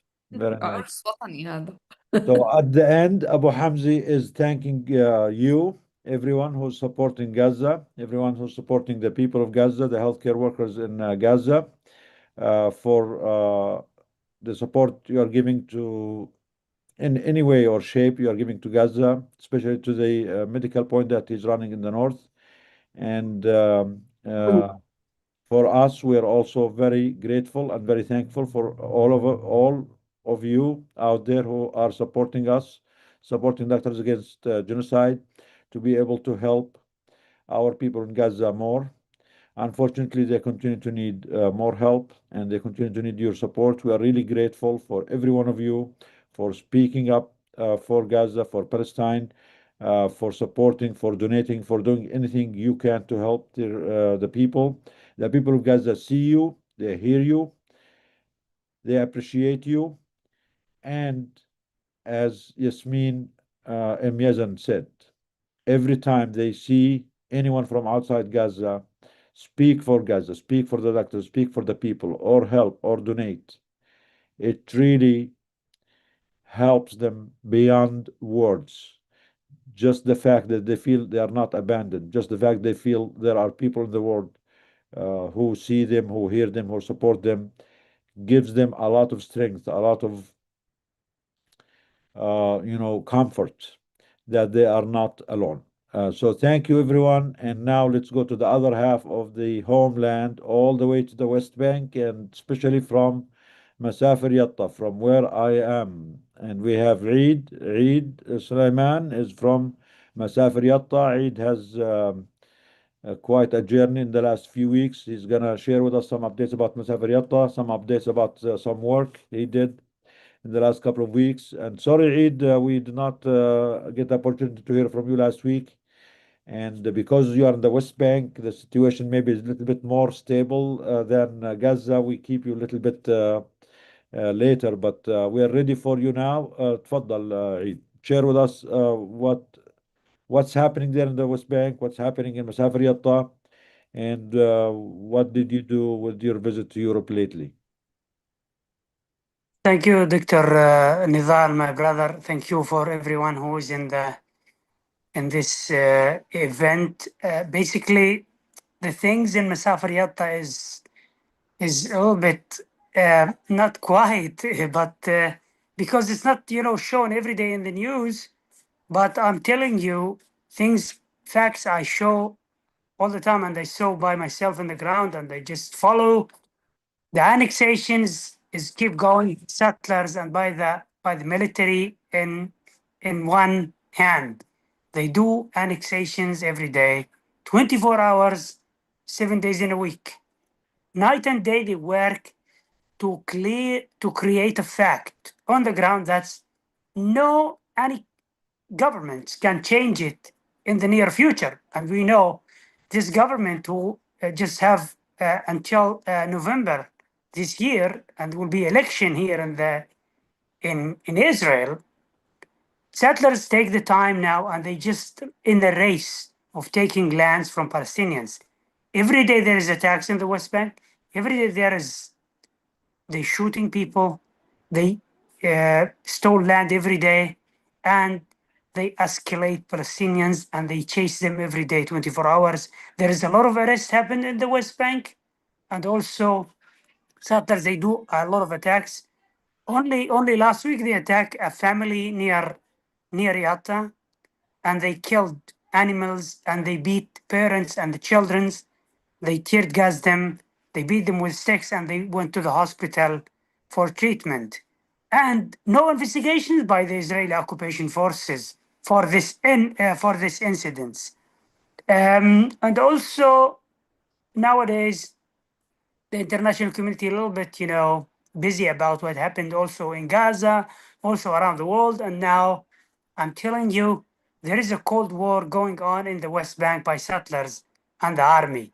And they want to create this fact of there is no hope for Palestinians. There is no hope for people to stay in their land. And they're preventing the plowing season now in Palestine, which nowadays supposed to be plowing season for Palestinian farmers. They prevent 80% of plowing this year, as they prevent the olive harvest, most of it last October. And this is a policy which offered by the government and the state and the police and the army, who fully supported these criminals and not be accountable. And they keep, doing this day by day. And we should raise that with Congress. I think this is the message that we should take. Everybody who have his own connections with Congress members, civil society in their countries, in their embassies, also to urge them. What's happened in the West Bank is a war crime going on every day by Qatar and the army, who fully supported by the government, and then they want to just create this fact, this lands belong to them, and no, there is no Palestinians exist in the area. And I'm urging everybody just to follow the reports. 3 weeks ago, we head away to Netherlands, to The Hague, and also to Amsterdam. We met with the Dutch official governments, members, and we talked to them about what's going on in Palestine in general, and also in the West Bank in specific. And they get full reports by us. Even we visited the Amnesty International, court in The Hague, and was very, very successful visit by me and and other colleagues around the world. We show what Israel do in the West Bank day by day, and also in Gaza.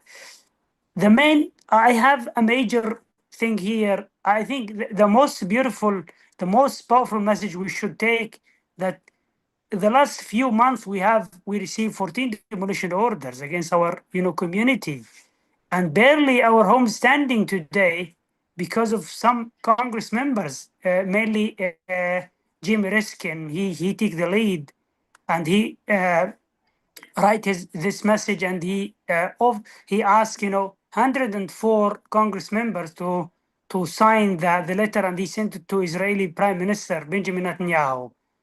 Only via these messages and these people who have influence on Israel, the houses of Omar Khair and other houses in the Masafer Yatta standing. that's the way sometimes, which maybe work. I think it's good work if you know people keep sending messages to their Congress members, to their staffers, to their offices, and tell them, hey guys, what happened in the West Bank is a Cold War by settlers, and these settlers funded by the government directly. And Smotrich he spent millions of dollars from the budget to the settlements projects in the West Bank, and everybody know these projects just leading for annexations and more land confiscation, and then the Palestinian state, vision will be dismantled, and it's basically dismantled now by the state of Israel. But the international community should know what's happened here. We should urge the Congress members all the time. We should urge the State Department. We should urge the embassies around the world, U.S. embassies more than others, because they are the people who have influence on the Israeli government, and they can maybe change the rule, the rules on the ground and the game which Israel, playing now in the West Bank. We will find, and also they do a lot of. There is 3 military operations happened in the north of the West Bank, in Jenin and also in Tobas, also in Tul Karim. It's the main side. It is mainly the same like Gaza. They demolished last week in Jenin camp. They demolished 25 homes. They came with the bulldozers and they dismantled these 25 homes in a military operation for seizing, terror, as they say. But the main idea, they want to clarify the whole camp from the people who are living there. This is the idea. They use the terror word as, a tool they use in their daily, confiscation of the land, putting their hands here for a military purpose and there. And the main thing, they want to take the land from Palestinians. That's the role that Israel do in the West Bank by the settlers and the army who work on one side to achieve this goal. I'm urging you, dear friends, in Doctor Against Genocide, to talk to the Congress members in their areas, in your areas and in your cities, in your county, and tell them, hey, what's happened in Gaza is also have its impact on the West Bank. Israel now taking the lead on the West Bank, and they do what they want because everybody just a little bit busy about what happened nowadays in the world. And we should focus more about this act by settlers, because settlers fund also by some money which come from abroad, by some sources which came from the United States. And this money came directly to the settlers projects in the West Bank, and we should focus on these things. Meanwhile, the situation is hard. Every day there is attacks and violence by settlers, but not always it's come to the news. And that's the thing we should expose to the American public and the American media, because sometimes the official media is busy more in the world issues nowadays. Thank you for the update, Eid. Yes, please stay strong, and thank you for sharing this. And we want to speak about all their crimes, whether in the West Bank or Gaza or anywhere, or in Somaliland or wherever. I mean, it seems that their system of exploitation is even beyond the limits of Palestine. They are attacking Lebanon, killing people in Lebanon every day. They are attacking Syria every day. They are threatening to attack Iran again. We know they attacked Yemen. Now they want to even change the whole dynamics in the area with their Somaliland new colonial game. In Sudan, we know that in Sudan, actually both of those generals are fighting in a way, are supported by Israel, and Israel give weapons to both of them because they want the people to kill each other. And in Congo, most of those billionaires who are profiting from the cobalt and the resources that are there in Congo are Israelis, and they use these profits to build more settlements. And thank you for highlighting that most of the new settlers in Israel are American citizens. Most of the money that is funding new settlement building is American tax money. This is my dollars, your dollars that you work hard for. The United States non-profit organizations, the groups are the main supporters of the illegal settlements. The United States government, as we know, is the main supporter of Israel, genocidal state, with money, with weapons, with diplomacy, with political cover. So those who are in the West, whether you are in Germany, the serial genocidal state, actually, I think Germany committed more genocides than anyone else in history. Whether you are in UK, the colonialist in chief, and whether you are in the US, which is the genocide state in chief, your government and many of the non-profit organizations, the Zionist ones, are supporting these crimes with our money, without our consent. So please, your voice is very important. All of us, we need to speak up, and we need to demand from our politicians not to use our money, not to send our money to commit more crimes. And actually, we need to go on the attack against these organizations that are supporting these illegal settlements. And I think you mentioned Raskin is he has a bill against the settlements in the West Bank. Eid? Yes, he write a very powerful letter to Benjamin Netanyahu to stop the demolition against the village of Khair and stop settler violence also. And 104 senators signed the same letter with him, and they sent it to Israeli government and the office of Bibi in Jerusalem. And we think these 104 signature by these senators, which stop the demolition from happening. Since October, they threatened to come and demolish this 20 homes in Khair, and 100 people will be homeless. But with these letters and this, kind of, showing what's happened by these senators to Israeli government, the demolitions is just stopped in the last moments. Then Israel will go on with that. Which means making noise or speaking about it does help. At least it Yes, delays it the does demolition. It's help. not I cancelled. think, So yes, please, we need yes, to it's amplify. very We helpful. need to make it. We are going to DC actually in 10 days, 2 weeks, Iman Yes, and Dania. So please, we need to make sure that this yes, is also one of the top asks. We need to reach out, and we need to reach other people to sign on Raskin's letter to support or to prevent the demolitions in Al Khair. Yeah. yeah, and also keep sending messages to the senators, offices and their staff, because these messages keep updating them, means they keep on the track of following what's happened in Gaza and the West Bank, and also in East Jerusalem. Last week they demolished a whole apartment which hosts 300 families in Silwan, and Yes. they demolished all of it. And Israel put these people on the streets. I mean, what's happened in the West Bank and in Jerusalem it's a different, destruction by different tools, not with planes, only with bulldozers. And Israel used this tool just to evict Palestinians away from their homes. There was a big battle for this apartment in Silwan, but Israel, as you know, they just avoid the justice, and they go and they demolish the apartment in the early morning, because they didn't want people just to be, getting sometimes to work on their case. Eid, do you know people from Jerusalem, from Silwan area that, in that building or anywhere else in the West Bank? I know friends, yes. I know friends from Yeah, Silwan and please other try to communities, reach out to yes. them. Try to reach out to them and see if they can come and because the only way we can, add pressure is we need facts. We need information from people on the ground. So please invite I anyone who's will. interested. I will Inshallah, I will contact them, and then they contact you, dear Nidal. Okay, inshallah, I will Allah do Khalid. that. Yes, please try to make as many connections as possible, whether it's in Jerusalem and anywhere else in the West Bank, Masafir Yatta, because the more you provide us with facts, with information we can share with the politicians here, with facts and Yes, the staffers, it makes our argument stronger. So please keep updating that. of course. Yeah. I will send you their, addresses and phones also. And you know that Yeah. my land in Hawara, which is a mile away from Masafir Yatta, it's a mile or maybe 2 miles from you, they also confiscated that land and they took it.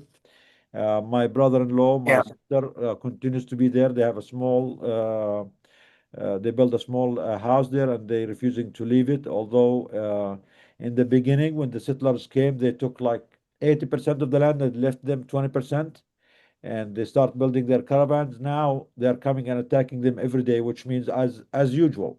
In the beginning, they come out with Yes. this part. Then once they put their feet in the ground, create fatigue on the ground, then they start, intimidating the people to push them out. And I think if you want to share the video, this is a video from my sister who is there in Hawara. She's 2 miles from where Eid is. And, they just came, took all the land, they put Israeli flags, and they are not allowing them even to leave that room where they are staying. And now they're trying to attack them every night to intimidate them. These are the settlers, with these motorized. These are mostly US funded things.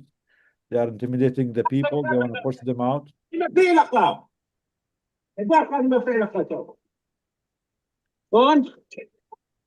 And of course, they all are armed, and the soldiers come and support them also with their weapons. يلا ليش نادي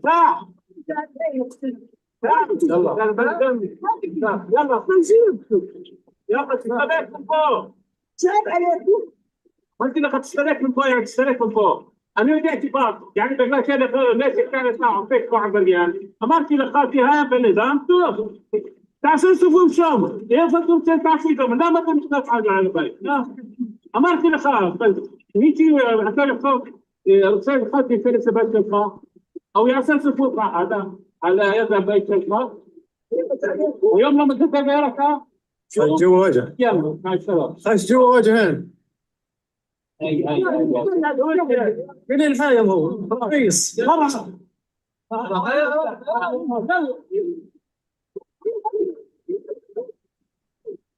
يلا امشي.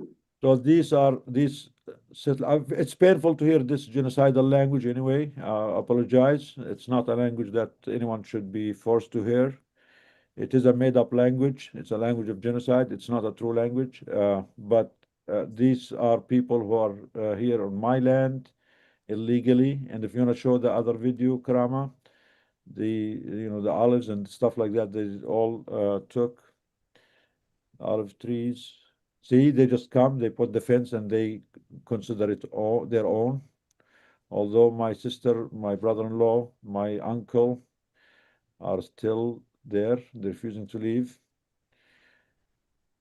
And again, they used to get water to irrigate these trees. Now they're not allowing them to do so. So Eid, please keep coming back with more updates. We need to hear from you. We need the facts. The more you tell us, the more you update us, the more we have more ammunition to use when we go to DC. And I can actually connect you with Iman and Dania here. Usually organize our DC Hill visit, so we can always go there ready with our facts, the numbers from Masafir Yatta, from the West Bank, from Jerusalem, from Gaza, anywhere, the more the better. Even from Jenin, I know from Jenin, Maisa is here with us from Jenin. The situation in Jenin is terrible. I don't know if she's available to give us any updates. Maisa, are you there? Maisa from Jenin? I am there. How are you? أهلا وسهلا. أهلا أخت ميسة. أنا كتير تأثرت بالحكى عيد، يعني كأنه بحكي كأني أنا اللي بدي أحكي هذا الحكي. Yeah, so Maisa is from Jenin, and she affirms what Eid shared about the situation in the West Bank. They are on a rampage 24/7 of theft, of exploitation, of expulsions, thieves. They are thieves. They are thieves of land. They are thieves of history, thieves of everything. تفضلي. دكتور جنين هلا تحت سيادة إسرائيل، الجيش الإسرائيلي بتشوفهم في كل مكان، وزاد عليهم المستوطنين اللي هلا رجعوا على المستوطنات. في إلي صديقات ساكنين في مستوطنة اللي طلعوا منها من سنين، هلا رجعوا وطلعوهم من بيوتهم. شوف وين وصل الوضع. So in Jenin, Sister Maisa is sharing that the soldiers, the army are there all the time, intimidating people and making their lives miserable. And if you remember, there was a withdrawal agreement that Israel signed in 2005. Sharon signed that agreement, the withdrawal from Gaza.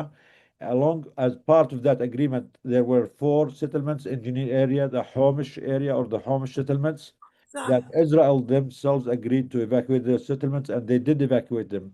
in 2005, along with the evacuating the settlements from Gaza. But now with Ben Gvir and Smotrich coming back, they are actually rebuilding those settlements. So while Jenin enjoyed freedom from those filthy settlers for maybe the last 20 years, now they're coming back and they're rebuilding those against their own agreement. I mean, they are the one who agreed to evacuate them voluntarily. Now they are changing their words and they're coming back to rebuild, to intimidate more people. تفضلي. الجيش هلأ في البلد كل بيقدروا يدخلوا أي بيت، بيقدروا يدخلوا أي مؤسسة. دخلوا عنا على المستشفى كذا مرة، طلعوا على قسم النساء فوق، ولا بهمهم إشي ولا عندهم أي إنسانية. مستعدين يعني يدخلوا على غرفة العمليات يشوفوا مين اللي بنعمل له عملية جوا، هل هو مطلوب ولا لا. كتير الوضع سيء. الوضع الاقتصادي سيء، صاروا الناس كلها خلينا نحكي عن تنظر المستشفى لحظة لمناطق شوي. ثانية. خلينا نترجم المستشفى هاي. So the Israeli soldiers are attacking the people in Jenin, of course, all over the West Bank every day. Even in the hospital, Maisa is the chief of Al Shifa Hospital in Jenin. That's separate from the Shifa Hospital in Gaza. She's the chief of that hospital. It's a private hospital there. She's saying that the soldiers are coming to the hospital every day. They go anywhere in the hospital, wherever they want, without any permission. They go to the operating rooms. They even go to the OBGYN,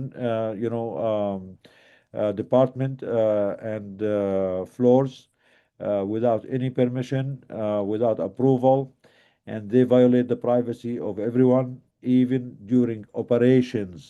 Soldiers Yes. go into operating rooms to check who's being operated on and by whom and why. I mean, this is crazy. This is a call for all the medical community all over the world. How are soldiers allowed to be walking? I mean, ORs need to be sterile. You have to prepare yourself. Everyone there should be sterilized. How are soldiers allowed to go in and put everyone in those hospitals, in those operating rooms, in the female and OBGYN sections at risk فيش and قيود. violence or violation of any privacy? Yeah. Sorry ما about في that. أي تفضل. قيود، ما في أي قيود، ما في أي احترام. بيقطعوا الكهرباء. احنا طبعا المشكلة انه احنا المستشفى قريب على المخيم، فكل ما بتشوف الا الكهرباء قطعت. عن التفجيرات صارت كتير، عنا أجهزة خربت. في عندي غرفة عمليات معطلة دكتور، لأنه جهاز التخدير فيها انحرق من كتر ما بيقطعوا الكهرباء. فهلأ صفى عندي غرفة فاضية، غرفة عمليات بتشتغل وغرفة تانية معطلة لأنه الجهاز خربان لا يصلح. So the Al Shifa Hospital in Jenin is right there at the gate of the Jenin camp, refugee camp, which is a frequent place for Israeli intimidation. The soldiers, they keep also disrupting the power, the electricity from the hospital and from the camp, which is destroying many of the remaining equipments they have in the hospital. You know, these tools, whenever the power keeps, on and off, many of these devices, what's the right term for it, Mary Beth? Power surge or something? The device goes wrong? Excuse me? No, I'm talking to anyone. Mary Beth, Ah. when the power keeps going on and off, I mean, sometimes those electrical devices are destroyed, yeah? It's I mean, power source, yeah? sometimes, like, if you're talking about people using generator power No, specifically? no, like the hospital, it has power, it has electricity, Mhm. but because the army keeps disrupting the power and many of the devices in the hospital are going bad because of that. Whatever Yeah. few devices left they have, because they keep, power on, power off, power on, power off, they're losing whatever devices they had at the hospital. Well, And all and these, you all will these, yeah, you will all these shorten the devices. life of the internal battery too. Like if you have anesthesia equipment that has its own like backup internalized battery, so Yeah. if power fails in a hospital, like of course the hospital, at least in the United States, would have like backup generators that kick in, but different like anesthesia equipment specifically would have its own internal battery. But if you keep like adding, taking away, adding, taking away, adding, taking away, you reduce that battery's capacity to maintain any charge over time. So then if the power goes out while someone's under anesthesia, they're basically suffocating. So, I mean, we know that medical equipments are very expensive equipments, especially I if you are know. in the West Bank and Gaza, because there are so many restrictions on trying to get medical equipments in, and when they get in, they usually get in at very high price, very high cost. So, despite all of this, whatever they manage to get in, whatever they manage to survive, that Israel is not even leaving them alone and trying to destroy whatever left they have. These are all, again, these are all systematic or systemic, programs to intimidate people, to exterminate people, to expel people, to make them leave, to make them, force them to abandon their hospitals or their villages, their towns, their cities, their places. We all know that this part of the ethnic cleansing campaign that Israel has been working on for the last 150 years with full support of major global powers. So thank you, Maisa. You're Thank you, welcome. Eid. Thank you. Eid, do you have any final message? Anything final message for us? Thank you, Dr. Nidal. Basically, it's very, just keep advocating, keep telling, the responsible people about, influencing the Israelis about that. And mostly the United States is the most people who can put something on Israel and maybe influence them just to tell them, hey, what's happened in the Holy Land is keep going. And the scenario of Gaza now, they use in Jenin and Tul Karim in the north of the West Bank, and they intimidate the middle of the West Bank, where is Jerusalem and also the South Hebron Hills area, Jordan Valley, with subtle violence, which is a different tool than using the army all the time.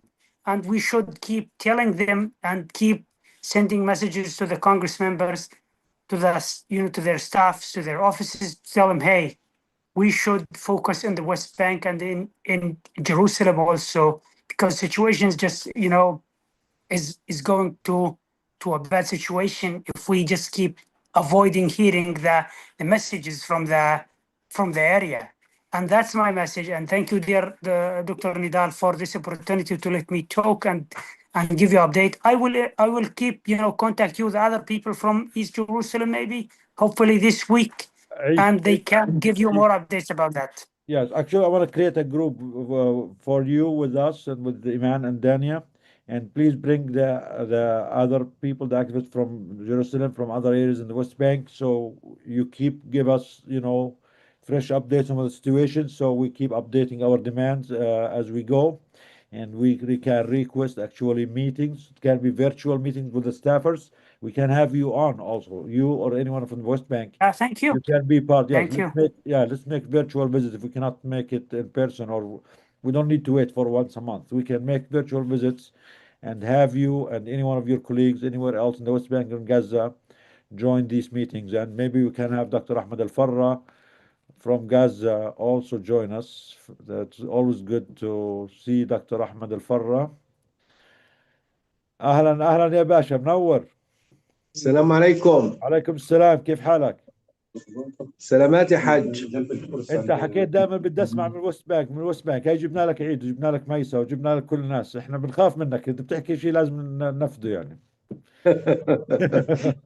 والله I'm really so glad and so happy that you focus on the West Bank. really on everyone إن شاء الله. Really I'm really feeling that we have to in every webinar, every Zoom, we should talk about West Bank more and more. إن شاء الله.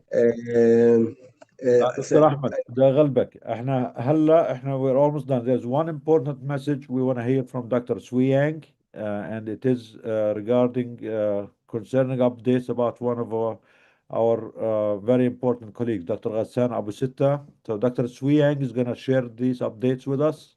Then after that, it's going to be all yours. We'll go back to Khan Yunis with Dr. Ahmed and all his colleagues.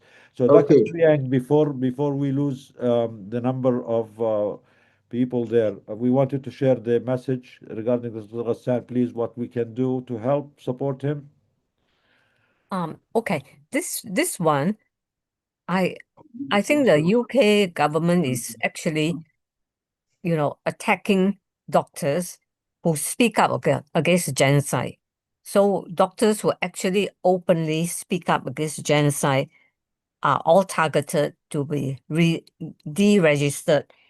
So it's getting really serious now. They have done quite a few, and then they've taken them up to the General Medical Council. Now, Dr. Ghassan Abu Sittah, as you know, and in fact, before I forget, and I really appreciate hearing Yasmin speaking about, the standard of the Palestinian doctors. And in fact, I would say that it's not only Gaza doctors, but also Palestinian doctors in general. They are really the best in the whole world, and we have to learn from them, not only medicine and so on, but in the way, they are noble. The word is noble. Their sacrifice for their patients and bringing us back to the value of humanity and the duties of being a doctor. So I owe Yasmin a big debt for telling us again today. I will send a recording of her talk to Ghassan when he comes back to London tomorrow. So Ghassan is just one of them, but he is, of course, a big target because he's the most outspoken against the Gaza genocide, and he lives by his example. Just for those people who are listening to the webinar who are not very close to Ghassan, you know that on the 7th of October, when Ghassan first learned of what happened, he did not wait. He immediately booked a ticket and fly out to Gaza to go in by Rafah because he knows that there will be a big reprisal against Gaza. So from the very beginning, he has lived the targeted attacks from 8th of October onward until the time when he was forced to leave Gaza 42 days later. So he was there, he worked in Shifa Hospital with Dr. Adnan, and then subsequently he was also at Auda and at Akli Hospital. He was there at the first bombing of Akli Hospital, where nearly 500 people were killed in the compound of Akli Hospital. So he was there, and he spoke up from Gaza. And of course, there was a lot of, the lobby down here were very, very angry with him. So when he came back early, in 2024, after being kind of forced out of Akli Hospital and evacuated out, they have someone complain to the General Medical Council, which is equivalent of your American Medical Council, that this particular patient don't feel safe being treated by him. In fact, it was so stupid that the one who actually lodged a complaint has never been his patient. So the General Medical Council threw the complaint out, but Ghassan was dragged through a tribunal. That was the first round. This time, after 2 years, they planned it better. They had 3 formal complaints, all going back to years and years when Ghassan was a young doctor, working in Gaza, and the tweets he made. So this time it was hauled up. So he's going to be subjected to a tribunal hearing at the General Medical Council beginning on the 8th of January next week. And he doesn't want me to make a big fuss, but I just feel that, as colleagues, you see, we have to support him somehow. I don't know how. I booked a day off work. I'm going up to Manchester for the first day of his trial, and I want to keep you all posted. And there might be a time when we will have to openly support him.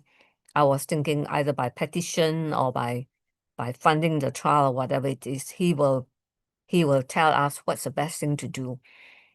So I don't expect people from all over UK to be able to go to this trial in Manchester, and I think it was done deliberately so that it's very difficult for us to go.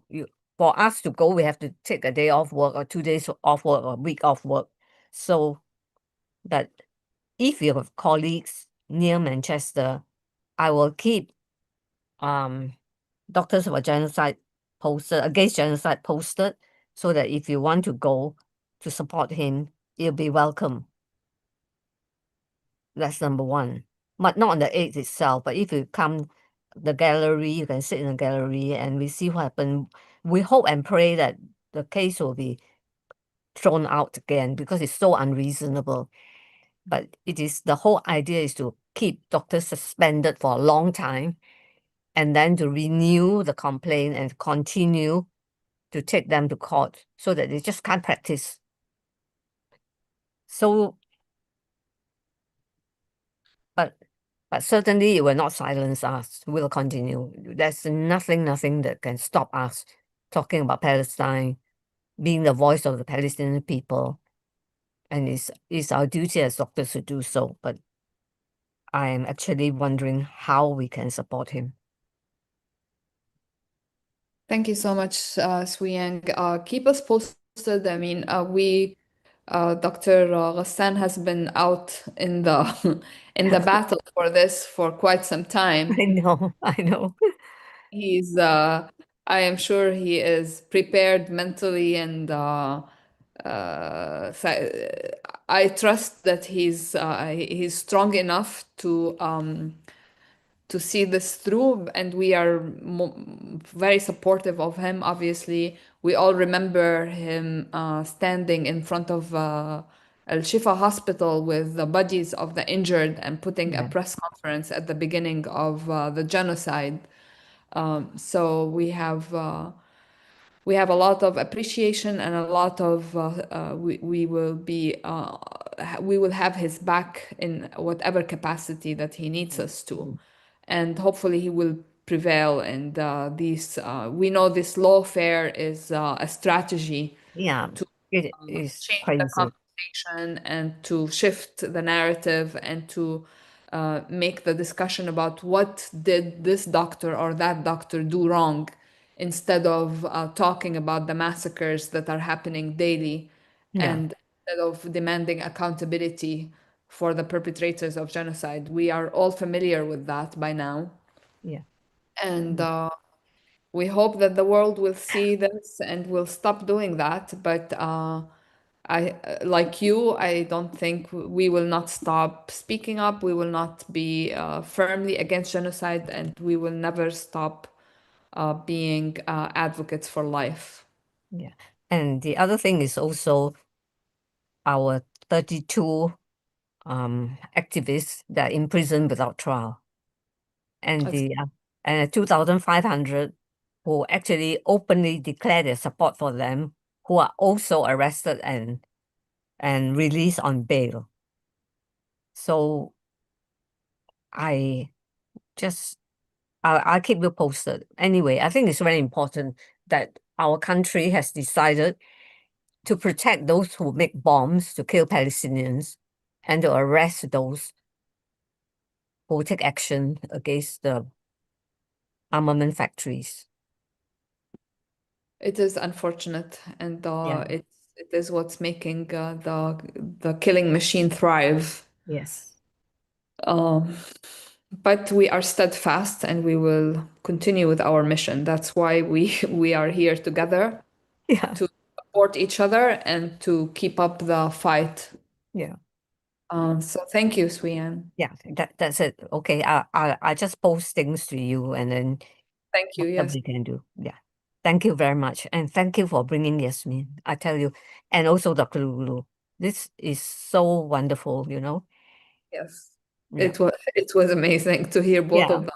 Absolutely. Instead of getting depressed with the situation of Gaza, you just see, you know, people, you know, so strong who, you know, You know how to win against a genocide is to live, and to live in a meaningful and full way. Absolutely. That is resistance. Okay. Yeah. So please keep us updated if there is anything we can do for Dr. Ghassan. And Yeah. I actually just sent him a message myself. We're not going to do anything until He we says hear so. from him, and he says so. And I think he needs to maybe check with his legal team. Yeah. We don't want to do anything that's not calculated, that might make things worse for him. Yeah. But again, he is a big name in the Gaza medical community and the global medical community. And we know that the attack against him is part of silencing the voices Yes. of the victims of genocide and the voices that speak against the genocide. It is an attack on all of us. It is an attack on medicine. It's an attack on our universal humanity and our medical ethics and our medical community. So we are there ready for any type of support that he needs. We will wait to hear from you or from him. And I don't want to repeat what Trump said. I don't like his word, but we are, what did he say? We are locked and loaded. We are locked and loaded to support Dr. Ghassan too. So Yeah. not just Trump is locked and loaded. We, the people of the world, are locked and loaded, and we are going to dismantle all their systems. Yes. Listen, President Trump, please. Yeah. Yes, we, the people, have the power. We are Yeah. more powerful than you and than your F-16s and F-35s and your weapons and your criminal attacks and your violations of the international norms, international human law. You go and abduct heads of states. You're turning the that whole is world into a amazing. jungle, an American jungle. We as Americans refuse what you're doing. What you're doing is not in our name. We do not consent to it. And I don't know what kind of president of peace you claim you are by committing all these crimes and supporting all these criminals. So all I mean, just the common sense is you should have locked up you should have locked up Benjamin Netanyahu, who has an international arrest warrant against him for war crimes, crimes against humanity, and you should not celebrate him for the New Year party. He is the one who should be in jail now in the United States for committing a genocide and war crimes, not the president of Venezuela, not opening another front, another war to waste more money of the American people. So yeah, thank you, Dr. Sweet, for this update. Thank you very, very much. Thank you. Now we'll listen to Dr. Yasmin, are you still with us? Yasmin not with us, but never mind. Yasmin. نعم معكم. Oh, wow, Jude. Yeah, thank you so much, Yasmin. احكي معنا ياسمين، احكي معنا. شو حابة تحكي؟ في الدكتور الفرة هو اللي عرفنا عليك، هو اللي اعطانا رقمك. حابة تحكي معاه شيء؟ الله يعطيك العافية دكتور أحمد ويمسيك الله بالخير. دكتور أحمد, are you there? Yes, he was just now. Just Dr. Al-Farra? again. He will come back. Yeah. So دكتور أحمد هو على فكرة دير بالك هو الآن في المستشفى أتوقع مناوب. لا هيو موجود. هذا الدكتور مشكلة. السلام عليكم. عليكم السلام. عليكم السلام، يعطيك العافية دكتور. والله أنا يعني قمة في السعادة إنه الأخت ياسمين معنا اليوم. الله يسعدك يا رب، وأنا أكثر. الله يخليك. عندي beside me دكتور عبد الله حسب الله. He's يعني have all best wishes for you and for your family. ما أحلى الكوفية عليك دكتور عبد الله حسب الله من أصدقائنا العزيزين. دير بالك أو دير بالك هو كمان طبيب أطفال بنعتز فيه وفخورين فيه كثير يعني. هيو عم بسلم عليكي. الله يسلمك يا رب ويسلمه يا رب. يعطيك العافية دكتور عبد الله، يسعد مساك يا رب. ربنا يوفقك إن شاء الله. إيش أخبارك؟ والله الحمد لله، الله يسعدك يبارك فيك. تسلم. مبسوط إنك انضميت للمجموعة وربنا يوفقكم إن شاء الله. والله وأنا أكثر مبسوطة وبشرفني إني أنضم لكم وبشرفني ترشيحكم برضه لإلي والله. الله يوفقك إن شاء الله. تفضل. الله يخليك الله يسلمك دكتور عبد الله. Dr. Nidal, I want to talk a little brief about Dr. Adnan rahimahullah. Dr. Adnan, first I was recognized him on swimming because he Wow. used to swim in cold water. Wow. And we both share this sport. كمان. And we are doing a lot of many talks about the benefit of swimming in cold water in winter for enhanced immunity, for the mood, motivation, for endorphins, for the body, for everything. Pyroxene. This is not an official DAG message. This is your own opinion. I personally No, I he's right. disagree. إيش؟ He's right. Yes, He's okay. right. We agree to disagree. That's fine. أنا بخاف. I don't like. But I'm I'll gonna have send to look up the evidence-based research on this because I don't see me getting in cold water. I'll send you a video for swimming last week, and the temperature in Gaza was nearly 6 or 7, and the water was extremely cold while we started swimming with my son and with my colleagues in the cold water. This is a challenge for the body and for the heart and for the blood vessels and for immunity and for everything. Yeah, one more thing the Gaza doctors, Gaza people can do that we cannot do. Yeah, you're adding to the list. We're making the challenge even harder for us. I want also to talk about our memory with Dr. Adnan when we were in Nama swimming pool. It was a swimming pool in Jabalia, and we used to be there because of have sport swimming and have massage, and we used to talk about his study in Jordan. You know, Dr. Adnan, he's not a doctor of orthopedic, he's a professor of orthopedic. Okay. He's a lecturer of the universities. He's doing the most serious and the most difficult operation in orthopedic. Even some cases who were referred to outside Gaza, they come back, they are unoperable, and Dr. Adnan did the operation for them, rahmatullah alayh. I will remember his famous word that we are the stones of the valley.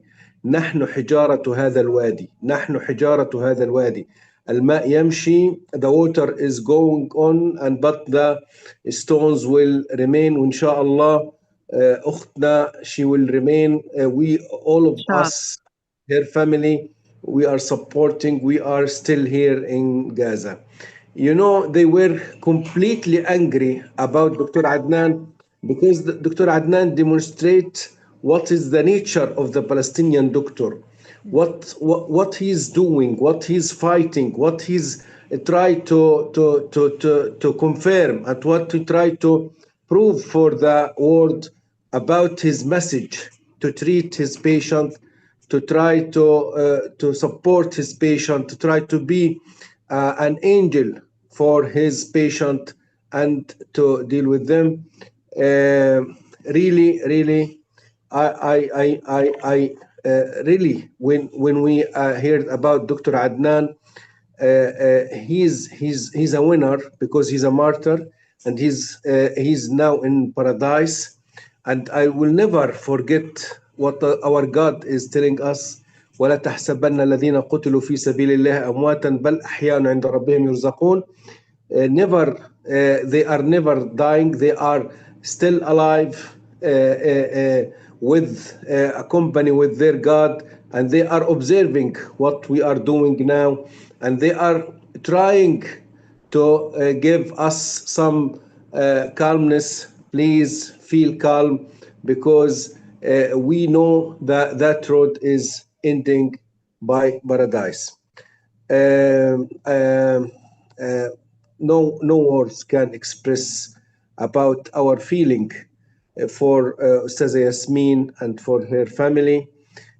We are taking the support and power from her because she's used to be always power. Always she has the powerful. She has everything about convince about her national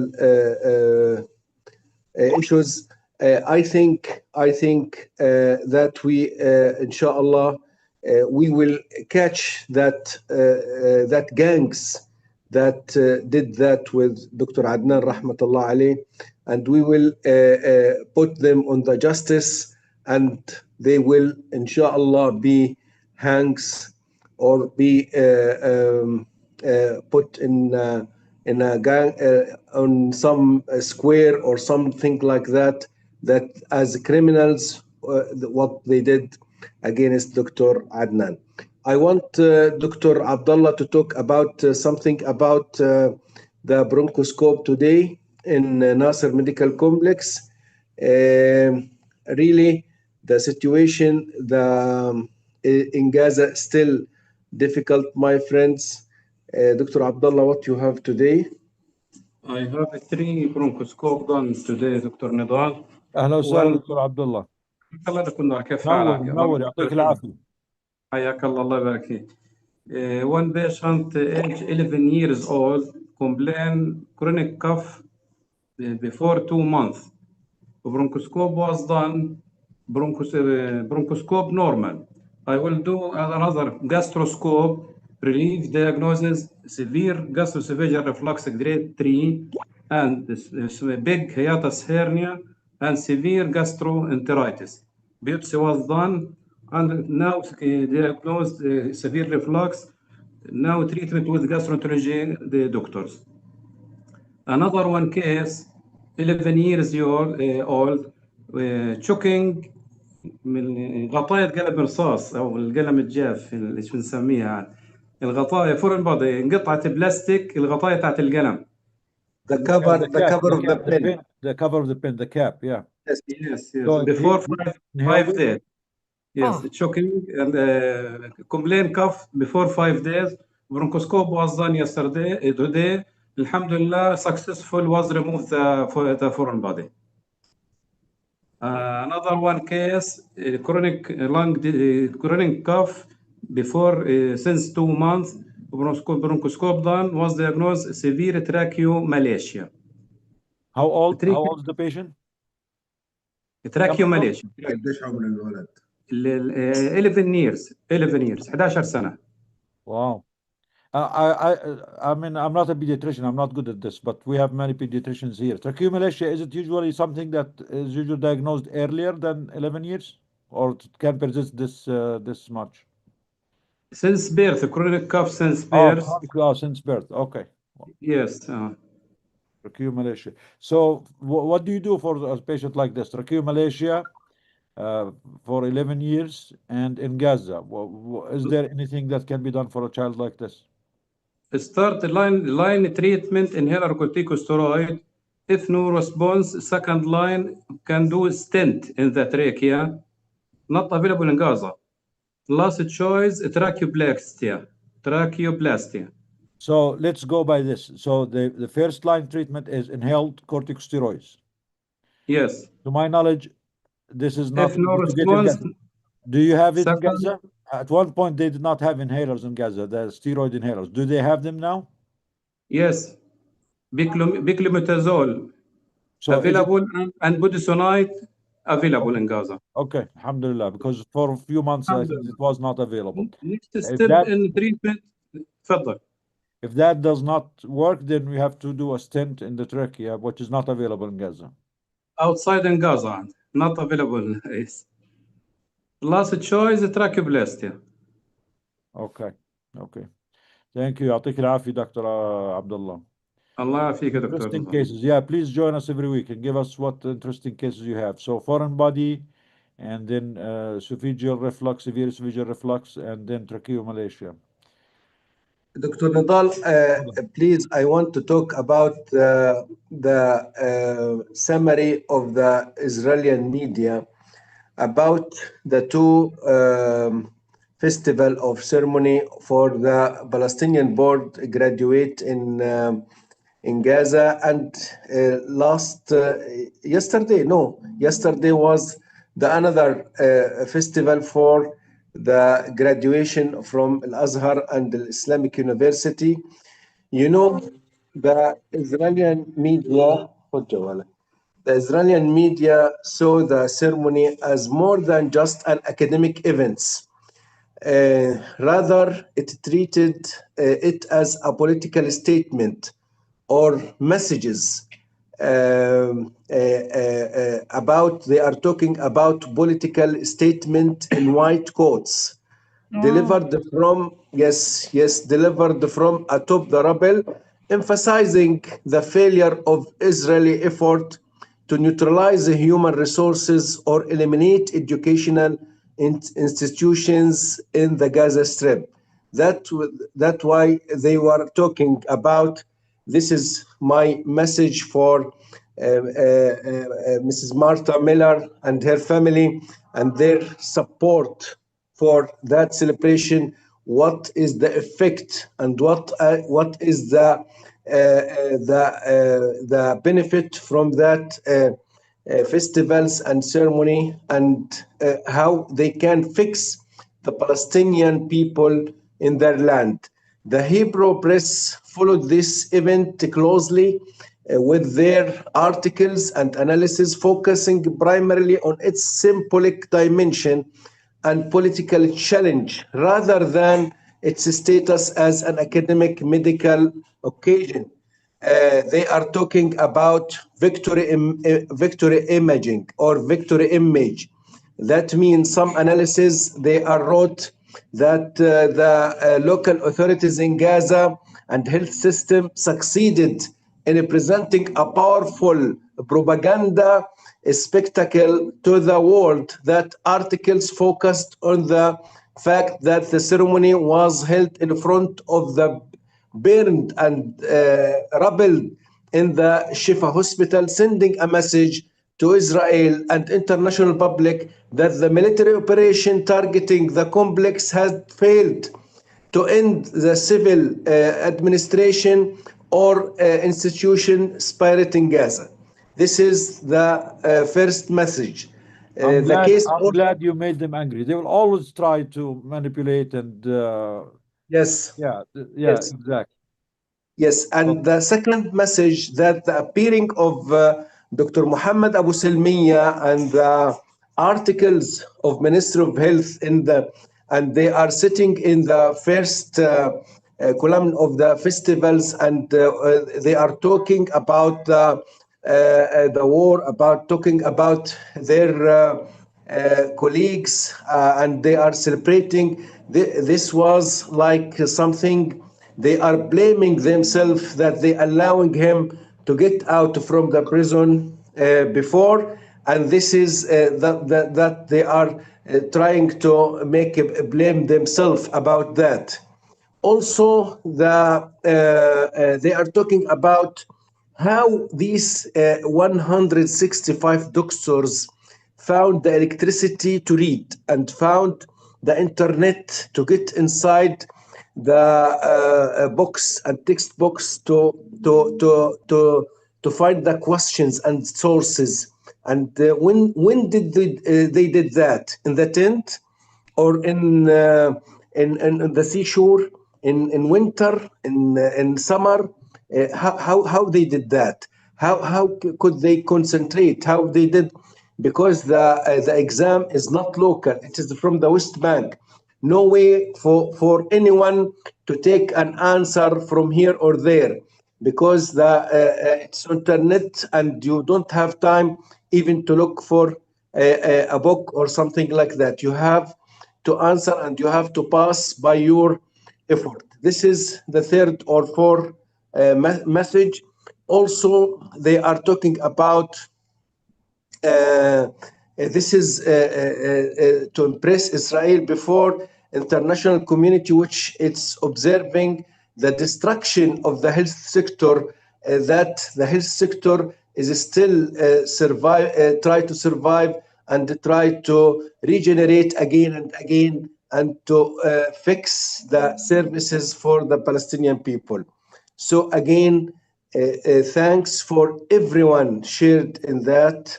Thanks for Marta family. Thanks for everyone here in Doctors Against Genocide who shared in that festivals. Really, really, you did best. You did your best, and we really appreciate that. And we're feeling about your sympathy and humanity toward the Palestinian people. Thank you, my friend. I will never stop saying thank you and thank you and thank you. Thank you, Dr. Ahmed. شكرا على واجب يا دكتور. شكرا على واجب. Yeah. الله فيكم. الله يسعدك يا رب. Last thing, today in the morning meeting, they told me that a case, I sent a video for her from our pediatric ICU for, an infant. Her old is nearly 8 or 9 months. She was in a tent in Bir 19 in Al-Mawasi, and quadcopter shooting the family by a bomb, and one bullet is get inside her brain, and it made the subarachnoid hemorrhage. I sent the video for her to Doctors Against Genocide group. Can we share the video? Do we have a consent to share it? Yes, it is my video. I do it by my hand. Yeah, the family is okay for us to Yes, share? yes. Karama. We want to talk. Yes, this is only 8 or 9 months old. I shared it with you, Karama, the video, if you want to share it, please. Please. So they attacked the tent where her family is. She's 9 months old, and she has shrapnel injury to her skull. She's in the ICU now? She's in the pediatric ICU. She has subarachnoid hemorrhage. She was intubated in mechanical ventilation, but today she's extubated. She's under observation and under the decision of a neurosurgeon. I want to invite Mr. Trump. Please, you have to send your gangs to Gaza, not to Venezuela, to try to catch the criminal of Benjamin Netanyahu, not the president of Venezuela. So, mentioning the ICU, pediatric ICU at Nasser, we still did not hear from Dr. Shaza Ishaq, please. As a reminder, if you want to remind her to be with us next week, if she can. Dr. Shaza is not. She's in duty on, I think, on Wednesday. Oh, okay. No, that's the old video, Karama. Yeah, okay.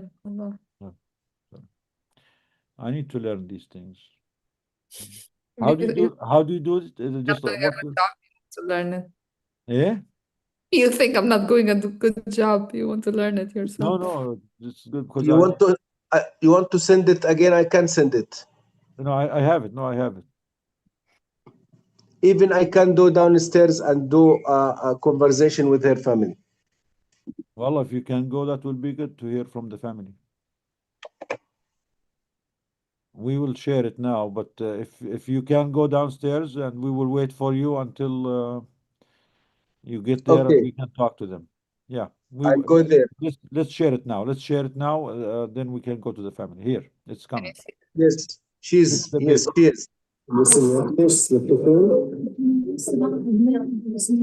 يسرى عدنان أبو سليم. قديش عمر يسرى؟ 7 شهور.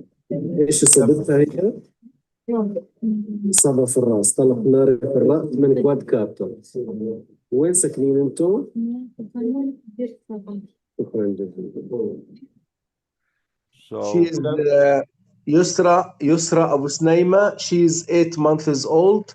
They are living in Bir 19 on Mawasi, between Khan Yunis and Rafah city. She was in her tent while quadcopter get inside the tent and through a pump or something like that. A shrapnel get inside her brain, and she has inlet and outlet. It causing subarachnoid hemorrhage, and they lost some of her family. from that bomb. This is area of should be a safe area. It is not belongs to the yellow area that they are talking about. That is we have to talk about this again and again. There is no ceasefire in Gaza. The killing is continue. The targeting for infant and for children is continue, and the suffering is still continue again and again. Thank you, my friends. So the weapons that targeted this baby, 7 or 8 months baby, are American weapons. These are American bombs, American drones that are killing babies and continue to kill babies every day. This is happening on our watch. We should not turn the other way. We should not abandon them, and we should hold our politicians accountable for this. The false sense and talk about a ceasefire while babies continue to be targeted every day, even in their tents. Not allowing winter, supplies, not allowing mobile homes. I know Nasser Hospital and Al Shifa Hospital and all hospital in Gaza has received babies who froze to death due to the cold weather, because tents do not really protect from this very harsh winter this year. Multiple, storms, almost total of 5 or 6 storms went through Gaza this year alone in the last 2 months. While more than 1 million people continue to live in conditions that are not suitable to withstand this weather, both children, elderly, sick people. We have more than 20 people who died from hypothermia so far this year. Knowing that UNRWA and all the international organizations are saying they have all what needs. They have all the mobile homes, they have all the winterized tents to be deployed immediately within hours to protect the civilians there, but they continue not able to do so because they are blocked by Israel, by President Trump friend that celebrated the New Year with him in the Mar Lagoon in Florida, enjoying the weather, enjoying the luxury of the Mar Lagoon, while babies are freezing to death and dying from starvation and dying from actual bombs that is happening now as we see. So anyone who tells you about the ceasefire, you can use this baby as an evidence that they continue to target civilians every day. So thank you, Dr. Ahmed, for sharing this. And if you want to go to the family, we will be happy to talk to them if you are able to go there, and we will be happy to talk to them live and have any of our friends ask them questions if they want. Okay. We have time? Yeah, we have time. It's okay. But Arif, you know me, but we can stay here all night. Okay. We are in no Okay, I rush. will go. I will go. Okay. Yeah, so yeah, exactly. While you go there, we have a few names here that do not come often, not because they don't want to, but because they are very busy people, important people. That's why we want to hear from them. One of them, first on the list, is Dr. David Sperber, our great David Sperber from New York. Thank you. It's always good to see you. So please, what are your reflections? What have you been up to lately? Well, I've been, yesterday I was out demonstrating with some local activists, pro-Palestine activists at our public market where in the summertime, I sell Palestinian olive oil and distribute information and literature to people. And so we were out yesterday. It was very cold, but we were there, and I'm very horrified, but not surprised by the abduction and kidnapping of the president of a sovereign nation of Venezuela by the American thugs.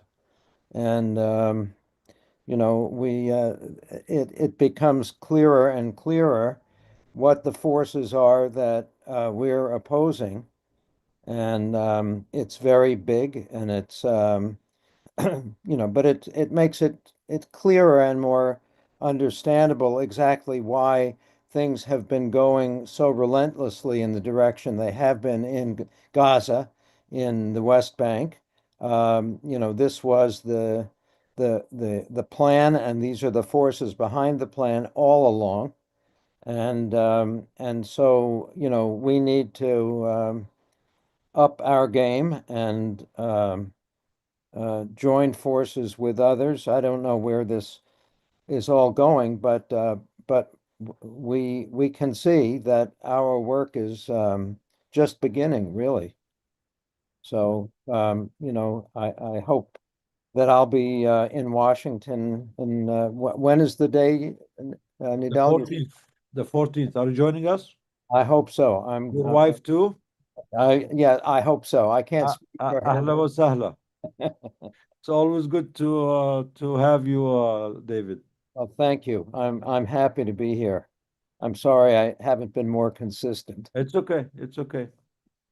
I'm sure you're doing a lot every day there in New York.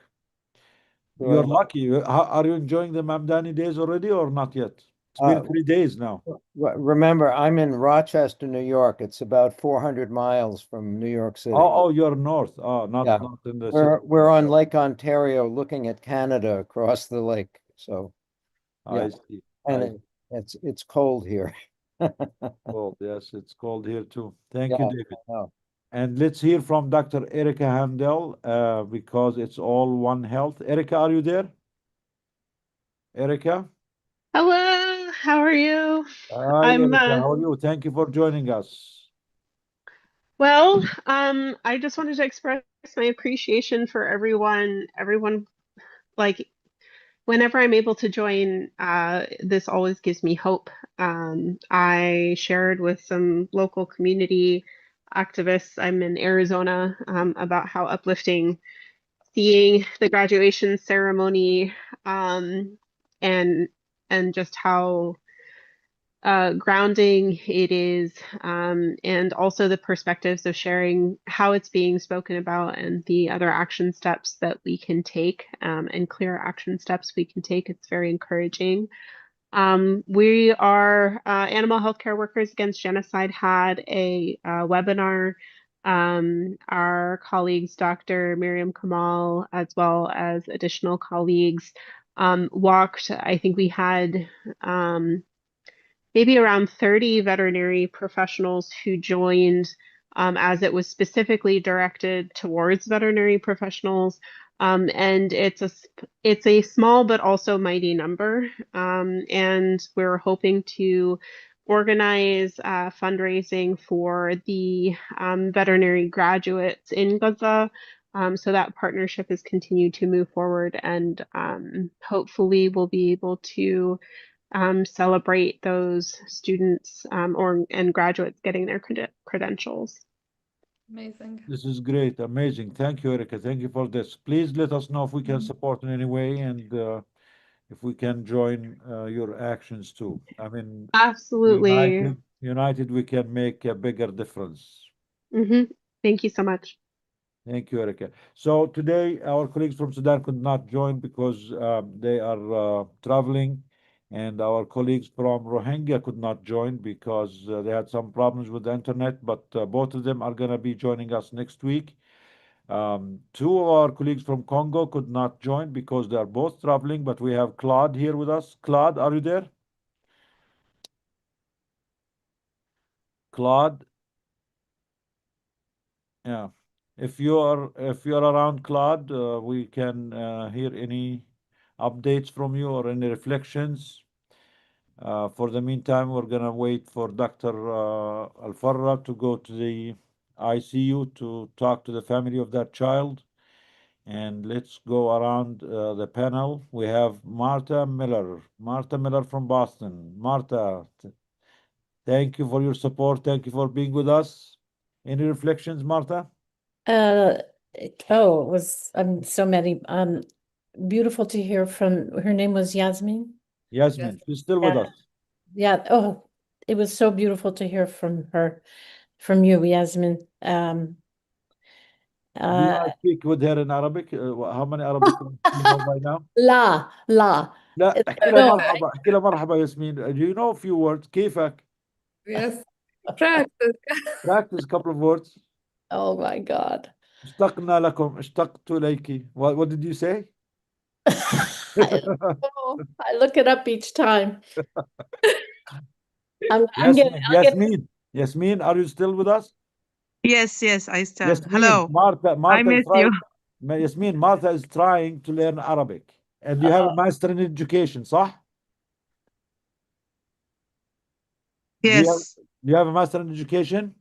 And Martha wants to speak Arabic. I mean, does that sound like a connection? I'm sure in her spare time she wants to. Can you help Martha learn more Arabic, please? We will connect you. We'll connect you Yes, I after. have. خلاص منيح. We'll connect you with Martha. عفوا. Thank you. The only Arabic word she knows is اشتقنا إليكم. اشتقت إليكم. What is that? What was that? We miss you. You said it you wrote it in I English miss words. you. I remember I the miss other you. day. Yeah. اشتقت إليكم. We miss you. I have to spend more time with Martha in Boston, and we speak only Arabic. Yes, okay, that's a deal. So Yasmin is here. She's listening to you, Martha. Yeah. We look forward to an event tomorrow in Boston. There's a screening of Karama, remind me the screening. Sumud, it's a film called Sumud about actually a medical doctor. Yeah. And Karama will be speaking after. Eileen and I will be selling the swag.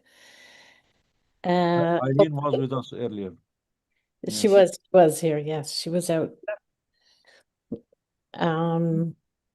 It was beautiful to hear. I'm so struck to hear from Dr. Farrar about the depth of meaning of the ceremonies, and I would love to get a copy of those the articles he was referring to. I'm going to be seeing the mother-in-law tomorrow, so I will convey Dr. Al-Farrar's message to her.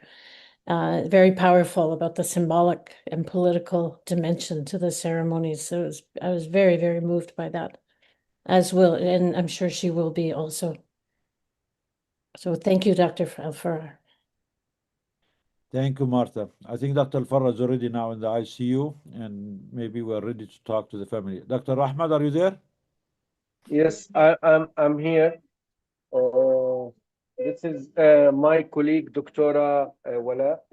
Dr. Wala is in the Palestinian board. She's in the fourth year. Third year. She's one of the amazing doctors of the Palestinian board in pediatrics. She will talk in a brief about the case of Yusra. First, I would like to thank Martha again and again. I was on stairs while she's talking about the festival. Thank you, Martha. Best wishes for the family and for everyone who shared in that festival. Go on, Dr. Wala. My patient is Yusra Abu Snaima. She is 8-month-old. She has received yesterday gunshots by quadcopter at where there's in the Mawasi, بير 19. بير 19, and developed subarachnoid, severe subarachnoid hemorrhage. The baby transferred to ICU, put in mechanical ventilator, sedated. CT follow-up show clinical improvement. Then the patient put in the ICU for close observation of the vital signs and hemoglobin. Now CBC was done to the patient, and we see a drop of the hemoglobin about 3 units, about 3 milligram per deciliter.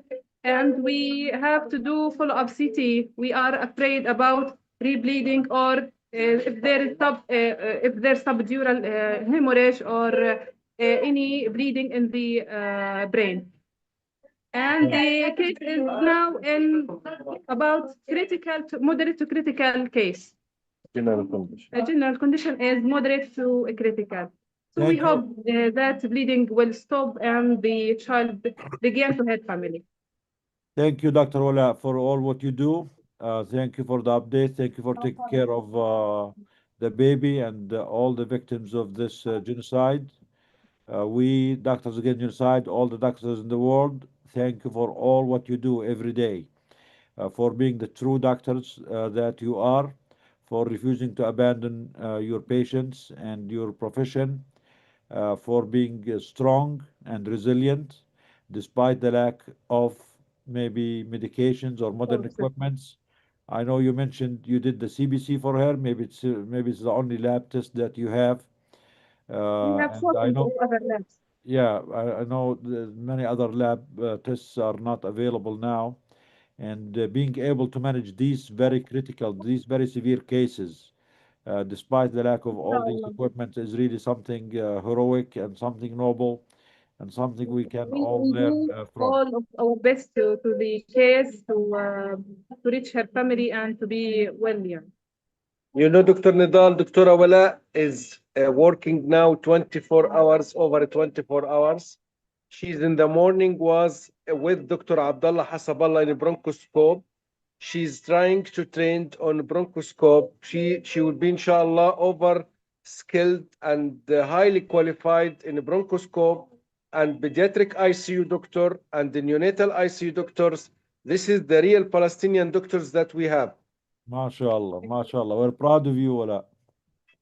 We're all proud of her. This is our patient. If you can remove actually the background, oh, this is the patient herself. Yes. سلامتك سلامتك حبيبتي. شو اسمها؟ Yusra. Yusra. So, guys, these are human beings. They have names. They are lives, everyone on their own. Her name is Yusra. She's 8 months. And who's holding her? مين حملها? No, she's in the bed. Oh, she's in the bed. Oh, okay. Because I thought, yeah, because of the background, I thought someone is carrying her. Salamtik Yusra. Haram. And this is the latest victim of the American and Zionist and Israeli genocide on humanity and on the children. life and vitals. Vitals. Are her vitals stable? I think there is tachycardia. This is due to anemia. Yes. Yes. And she is also hypotensive. I think this is due to internal bleeding. Now they are trying to compensate, inshallah, and they will do CT. Dr. Ahmed, does she have any other injury other than the one in the skull? Does she have any abdominal injuries? No. Just the skull injury. Drop of 3 milligrams of hemoglobin is really concerning. That's a lot. Yes, that's what I was talking with Dr. Awala, that skull injury is unlikely to be the cause of that anemia. We have to looking for another injury, but when we are looking for here, there is nothing to be the cause, but in proportional to the skull, due to the volume of the body in the infant, this could be explained. Yes. Okay. Yeah, it makes sense. يعطيك العافية. Thank you for trying your best. This is the pediatric ICU. We have Dr. another Ahmed, case. Dr. Ahmed. Yes. I think if you go on video, look at your screen. Look at your screen. Yes. Screen. Is there a sign there that says video? One video. Yeah. And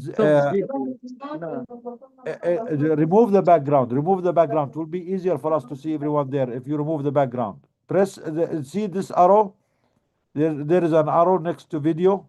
Press on it, and you can choose to remove the background. This way we can see everyone there without the background. It will be easier. I learned this from Karama, and Karama disappeared. Dr. Ahmed? Yes. When there is something called video.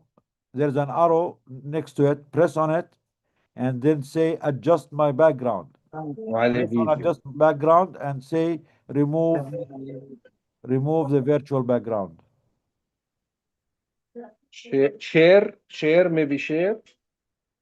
No, not share. Video. Do you see video? There's an arrow next to it. في سهم جنب فيديو سهم. في سهم جنب فيديو. Press on the arrow. Press اضغط على السهم. Stop video. There is audio, there is video. There is audio and video at the corner تحت. Audio, video. Yes. Do you see there is audio video تحت؟ في سهم جنب فيديو. Key settings, free webinar information, hide reactions, record, disconnect audio, show. There's adjust background. Do you have an option that says adjust background? Yes, I Press on it. And I think you can say no video or no background. Anyone here knows? Nidal, there's another. Can you hear me? Nidal, can you hear me? Yeah, Kuram, can you help us, please? You're better than me in Okay, technical. click Dr. Al-Farra, do you see the 3 dots on the bottom that says more? Yes. You'll see 3 dots and it'll say more. So click that and then click the settings and then you'll see virtual background. Do you see virtual background? Yes. Okay, click that and then it'll tell you to change it. You'll have option none, blur, and then you just click none. None. Okay.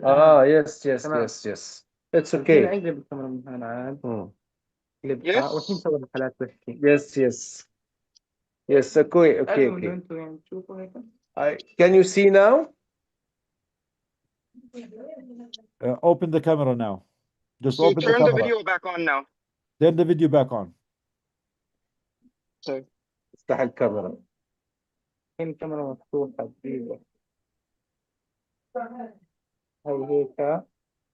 Yes, ظبطت. Finally, good job. Yes. Oh, wow. Yes, Success. yes, Thank you, yes. Kuram, for saving me. Alhamdulillah, it No looks problem. looks like an operation. Yeah, دكتورة that's دكتورة the ياسمين ايش ICU. الحالة هذه؟ مين هاي دكتورة ولاء ولا في دكتورة ثانية هاي؟ No, this is a case of septic shock Septic on shock. top of severe acute malnutrition. Wow. So She malnutrition, starvation causing low immunity and Yes, putting them at yes. risk of sepsis. Yeah. She got septic shock on top of acute malnutrition. She's unfortunately she was intubated. Is 6 months old. 6 months old, yes. Dysmorphic features with the skeletal dysplasia, maybe achondroplasia. Yes. She was diagnosed to have SAM and acute bronchiolitis, then developed viral pneumonia. The general condition is deteriorated, then transferred to pediatric ICU. Was on mechanical ventilator for about 5 days. Developed septic shock. Was on Introb for 4 days. Then Introb was weaned off, and the child today is extubated to nasal cannula. General condition is moderate. Now we done blood ABG for the case. It was reassuring. BH is 7.5 and BO2 is 100 and BCO2 is 30. It's reassuring, and we will continue. here medical. Yes. What do you think that the war and the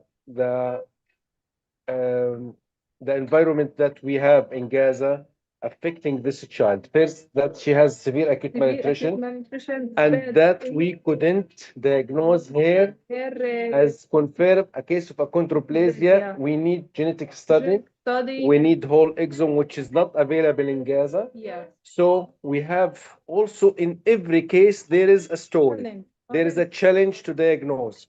She has SAM due to this criminal gangs that is closing the borders. And also we have a challenge in diagnosis and confirmed diagnosis about achondroplasia. We need to do genetic study for the family as it is autosomal dominant disease.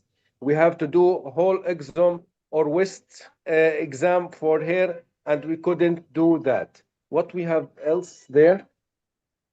We have a case of non-case is uncontrolled epilepsy. Yes, here we have a case of uncontrolled epilepsy. We need genetic study for uncontrolled epilepsy. Now she has chest infection which provoked the epilepsy and developed status epilepticus. The child was on phenytoin, midazolam infusion. Then we have to proceed to thiopental sedation and put the patient on mechanical ventilation. How old is the patient, Dr. Wala? قديش عمرها ولا هذه؟ 11-year-old. She's 11 years old. You have levetiracetam or Kebra IV? Yes, she received Kebra, received phenytoin, and we reached to midazolam infusion and reached to the therapeutic dose, but still have a convulsive state. Then we move according to the protocol, to our protocol to thiopental infusion and sedation, complete sedation. To Yes, she has complete sedation on abort the convulsive state. on thiopental. You think that this case need for maybe surgical, neurosurgical intervention for? No, this case is a chronic case. We need genetic study. Genetic maybe study. syndromatic epilepsy. Yes. She's has a normal mental stones. There is decrease in. There is delay in mental stones. Sometimes, if refractory on tractable epilepsy, sometimes, Dr. Nidal, we are trying to consult the neurosurgeon. Sometimes they are talking about something procedure in the neurosurgery. Ketogenic diet, maybe. In this case, we need continuous EEG monitor to confirm if the child is abort the convulsive state or not. Yes. Do you have that? Do you have that, Dr. Wala? No. No. We No. don't. So you don't even have the for this case, which EEG. is You don't have the important. EEG monitor to be able to No. Yes. We to need manage it this patient the right way. to Yes. withdraw the anticonvulsant. Yes, we have also another. So we have the case of septic shock and refractory epilepsy and the gunshot. Who's this guy, Dr. Ola? It is a known case of type 1 who is This lovely boy, salam alaikum. He's eating tomato. He's type 1 DM, diabetes mellitus. 11-year-old. He's 11 years old. شو اسمه؟ قول سلام خليك عليكم. معه. Let's talk to him. مرحبا.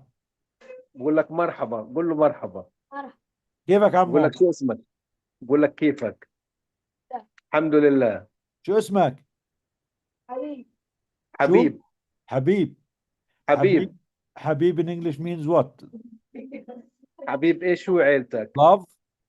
حبيب ابو دقة. Lover. حبيب أبو دقة. Yes. So Habib Abu Daqqa is type 1 diabetes, uncontrolled type 1 diabetes. He's in the ICU. So why is he in the ICU? Because he was diagnosed to have DKA in the early morning. The state, well, he was with the criteria of DKA. This is the first attack for him. No, it's several attacks. He admitted to pediatric ICU for several times. Last one lasted 3 months. There is uncontrolled for his blood sugar all the period, and unfortunately today he developed DKA. There was metabolic acidosis, ketosis, and I think, Dr. Nidal, this is bad compliance about insulin and the dose of insulin. Here, I want to focus my colleagues about the challenges for diabetic patients in Gaza. أنت أخته? Here his sister. No. عندكم صعوبة في الأشرطة؟ بقول لك كيفك يا عمو؟ عندكم مشكلة في أشرطة فحص السكر موجودة؟ قصد الاستكات الاستكات دلاليهم عطونا في الأردن لكن كنتوا بتواجهوا صعوبة فيها قبل هيك؟ كانوا ينقطعوا فترة. Yes, they have a problem in the glucometer, Dr. Nidal. Yes. That they can't do glucose level. They don't have the glucometer strips. That's why they could not control his sugar, and he went to a DKA. Yes. And the type of food, you know, we don't have the healthy food. Even we don't have ايش اسمه خبز القمح او الخالة؟ ايش اسم خبز الخالة؟ Whole wheat bread. Yes, full wheat bread. We just have the white bread, which is not suitable for diabetic patient. And yes, the cost for vegetables and fruits is very costly for these patient. So they all the talk about eating diabetic diet, all the talk about diabetic diet and diabetic education we have here in the West and the United States does not Yes. apply in Gaza because they just, you know, the kids or the patients have to eat whatever they can get their hands on, and they don't have the luxury to choose what's Yes. healthy, what's This not healthy. This is the white bread, yeah? yes, this is not Yeah. suitable for them But I mean, at all. if that's the only thing they have, then he's not going to starve to that. So yeah, that's Yes, unfortunate. yes. And he went into DK because they did not have, because of the, you know, they don't have the appropriate diet, and also they don't have the glucometer, you know, the test strips and the other supplies to check for his sugar. Even the insulin pens are not available all the time. Maybe it's The maybe. Novorapid and the Glargine and Lantus, sometimes they are expired because sometimes the storage is not good. They are trapped on the borders for a long time and they are not working too much. Let's see the last شو اسمه؟ لا شو اسمه والله، خلي قبل ما تروح ارجع عليه لو سمحت دكتور احمد. اسمه اسمه حبيب ابو دقه. اعطيه تليفون دقيقه، الله يخليك، اعطيه تليفون دقيقه. بده يكلمك يا حبيب. يس حبيب، يا حبيب. كيفك؟ الحمد لله. احنا الدكاتره من امريكا من كل العالم نحكي لك سلامتك. We wish you health and we wish you feel better soon. بتمنى لك الشفاء العاجل. قول له شكرا. شكرا. وإن بدنا إياك تحس إنه أنت مش لحالك، إحنا كلنا معك، كلنا بندعمك. We wanted you to feel you are not alone, and we all here to support you and you support your family. إحنا كلنا هون عشان ندعمك، وإن شاء الله بنتمنى لك السلامة والشفاء العاجل. ودير بالك على حالك، دير بالك على صحتك يا حبيبي. أوكي؟ اوكي. ألف سلامة. يلا تفضل يا دكتور. هاي أخته. احكي للدكتور. Okay, she's feeling shy. Something shy. Yes. This is the last one. What's this infant, Dr. Ola? This case is 2 months old. He is preterm, born at 28 weeks, and stay in the NICU for about 37 days. Then discharged at home. After about 10 days, he developed cough, poor feeding, and a cyanotic attack. The child is transferred to our pediatric ICU for recurrent attack apnea. So we admitted as a case of rule-out sepsis. Blood culture was negative, but the child developed, the infant developed recurrent apnea. So we put him in the mechanical ventilator, but still cannot we wean the child off the mechanical. And the blood pressure was dropped and has to put on enterobe and need. Dr. Nidal, this is one of the bump results of this war. The premature babies. We talked too much about them. Do you have any estimates how much the ratio of preterm labor and premature babies have been? Roughly, the premature baby admission. According to the whole babies in NICU in Ministry of Health hospitals before the war is over 20. The percent is 20%. 20% فقط. Nowadays, the percentage is nearly 60% of the admission are neonates, premature neonates. This is one of the examples. This neonate is a premature baby. He's prone to apnea. He's prone to chest infection. He's prone to immune deficiency. What I'm talking about, my colleagues, that these premature babies is like ice ball. It move and bigger and bigger, become bigger and bigger. Why? Because this baby, when grow, he will never be in complete health. He will have mental affection. He will have autism. He will have attention deficit hyperactivity disorder. He will have something like anxiety. This is the 3 A's belongs to premature babies.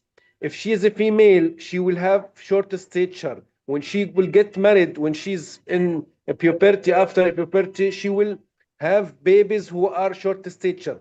So we are not talking about acute term or acute sequence of severe acute malnutrition or a premature baby. We are talking about long-term sequel that will be for generation and for the next generation. This is the point that we have to focus on the media to talk about it.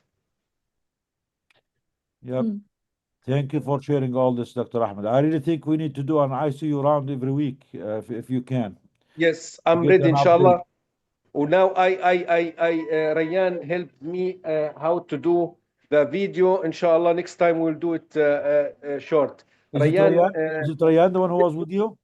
Yes, Rayyan talked to Dr. وين Nidal ريان؟ موجود دكتور، كيف حالك؟ كبران ريان، كيف لا حالك؟ والله you have to feeling shy. كيف حالك دكتور نضال؟ ان شاء الله تمام، تمام. مشتاقين لك، كيف حالك؟ الله يسعدك، اشتقت لك العافيه يا رب. شو طالعين شواربك ما شاء الله عنك، ندور لك عروس كبران. خلاص تحلقهم، فيش مجال. لا خليهم، ليش لا تحرقهم؟ ايفيدنس هذول. خلاص عشان خاطرك ان شاء الله. نور خليك معنا دائما يا ريان. بنورك، الله يسعدك يا دكتور. نتجوزك قبل محمد، شو رايك؟ يعني خلاص تمام، موافق. خلاص موافق. ان شاء الله. الله يخليك، ثانك يو، ستي سيف، دير بالك على حالك، والله يحميك. الله يسعدك، الله يسعدك. نور. بعدين انت لابس جاكيت نورث فيس؟ شايف يعني نورث فيس. شو هذا؟ the same jacket that I have. You know, he started the American brands when we can. He started to get some English language. Please talk with Dr. Nidal English. He wants to see your language. Yes. Please. يعني Please, you have to start. Yes.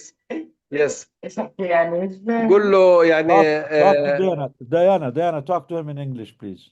ان شاء الله في الخاص يا دكتور، خلينا نحكي مع بعض براحتنا. يلا next time you need to speak to us in English إن شاء الله. إن شاء الله. Thank you Dr. Nidal. نور يا ريان. بنورك، الله يسعدك ويبارك فيك. See you إن شاء الله next week إن شاء الله. سلم على محمد، قول له زعلان عليه أنا لأنه الفترة ما شفناه، ما بين. يوصل إن شاء الله، خلاص بنعتب عليه إن شاء الله. شو اسم أختك اللي خرجت من الطب؟ What's your daughter's name, the one who graduated? What? ليلى بدأت تدرس إن شاء الله سنة أولى طب. accepted to the medical school. احكي لها مبروك. احنا we did not get a chance to congratulate her, but إن شاء الله إن شاء الله next time she will be with us إن شاء الله. الله يخليك. Thank you. يسعدك حبيبي، الله يعطيكم العافية. الله يعطيكم العافية. Guys, any more reflections? Final reflections now. Who did not speak? Iman and Dania, your turn. What do you want to do from what we heard today about Gaza, about the West Bank, about Masafir Yatta? From Dr. Ahmed, what demands what preparation we have to do when we go to DC next in the next 10 days. Iman, I think the rounds today just was a really good and important reminder. I think people forget that life continues, amidst genocide, and so diabetics still need insulin, and type 1 diabetics in general are fragile, even in countries where you have medical equipment and all of that, and just imagining how to take care of somebody with DKA when you don't have all of those things. And so I think that is something probably really important that we should bring up when we go to speak to the offices. We talk a lot about, just the bombing and the rubble and all of that, but I think they forget that, people still have asthma and they still have, chronic conditions and all of that. And I think the importance of the long-term effects, on not only newborns. I mean, we still don't know what's going to happen to the folks that are being exposed to all of the, I don't even know what to call it, from like the bombs and the exploded, buildings and, all of the chemicals and all of that. And so I think that that's going to be really important. I also think I like that idea of the virtual meetings, especially with the offices, if we can't get appointments, with Aid and Dr. Farra. Like I can't imagine that it wouldn't really impress upon them to see the rounds. And I don't know, I just had a thought in my head, like I don't know if we could get several of the offices, whether it's like 20 offices on a Zoom, watching the rounds, because you're on mute, Nidal. Yeah, and show them the baby with a skull injury. Yes, absolutely. This is important. Or the diabetes kid who doesn't have, medicine or supplies or the proper diet, or all these cases, or the case they could not diagnose because they did not have the Genetic testing. genetic testing. I mean, all these things are all related to the genocide and to whatever policies. These are all man-made, intentional. Whatever policies our Absolutely. politicians are allowing. Yeah. Yeah, so I think we need to brainstorm before our next meeting, inshallah, and really just come up with a game plan. But those I think were really important. So I really, really appreciated all of that today. Thank you so much. Thank you, Iman. Dania?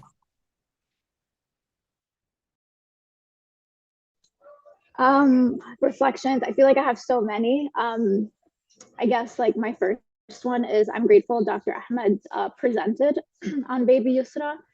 I feel like, Baby Yusra didn't make any headlines today. Nobody reported on, her being hit with a stray bullet from American-made drones. So I think this is just more proof that there is no ceasefire. And I think it was really important to see her and see the family and understand that each individual is a universe, which also that idea was also reinforced by meeting Mrs. Adnan El-Bursh today. Is oftentimes because the numbers get so crazy, like you forget that these people are, sons and daughters and mothers and fathers and aunts and uncles and grandparents. And I think, getting to hear from her was so special. We all were touched by Dr. El-Bursh's story and his resistance and his fight throughout this, and to just see his children. I mean, it was just so, I don't have the words. Another piece of reflection is hearing, we knew about Jamie Raskin's letter, and to hear from Eid that does help. I feel like sometimes, we get so, dealing with the U.S. politicians just feels like such a lost case. But hearing Eid say that letter was important and it did, halt some demolitions is just like more. I think it's kind of like the re-energizing momentum that we needed to hear that, this is important. So that's important. I really appreciated Dr. Ahmed's rounds today. And like Iman said, sometimes we forget that there's like other cases besides like just, shrapnel and being smushed by a building falling on you, that there's like other like everyday cases that are unfortunately not getting the attention and care. They're getting the attention, they're just not getting the resources they need because we have this evil Israeli blockade. So yeah, those are some of my reflections. Yeah, thank you. Allah, thank you, Dania and Iman. These are very important reflections. So the fact that we can have our politicians see the victims of this genocide on the ground, and we can have, virtual meetings with them to update them, update the staffers, is very important. Let's work on this.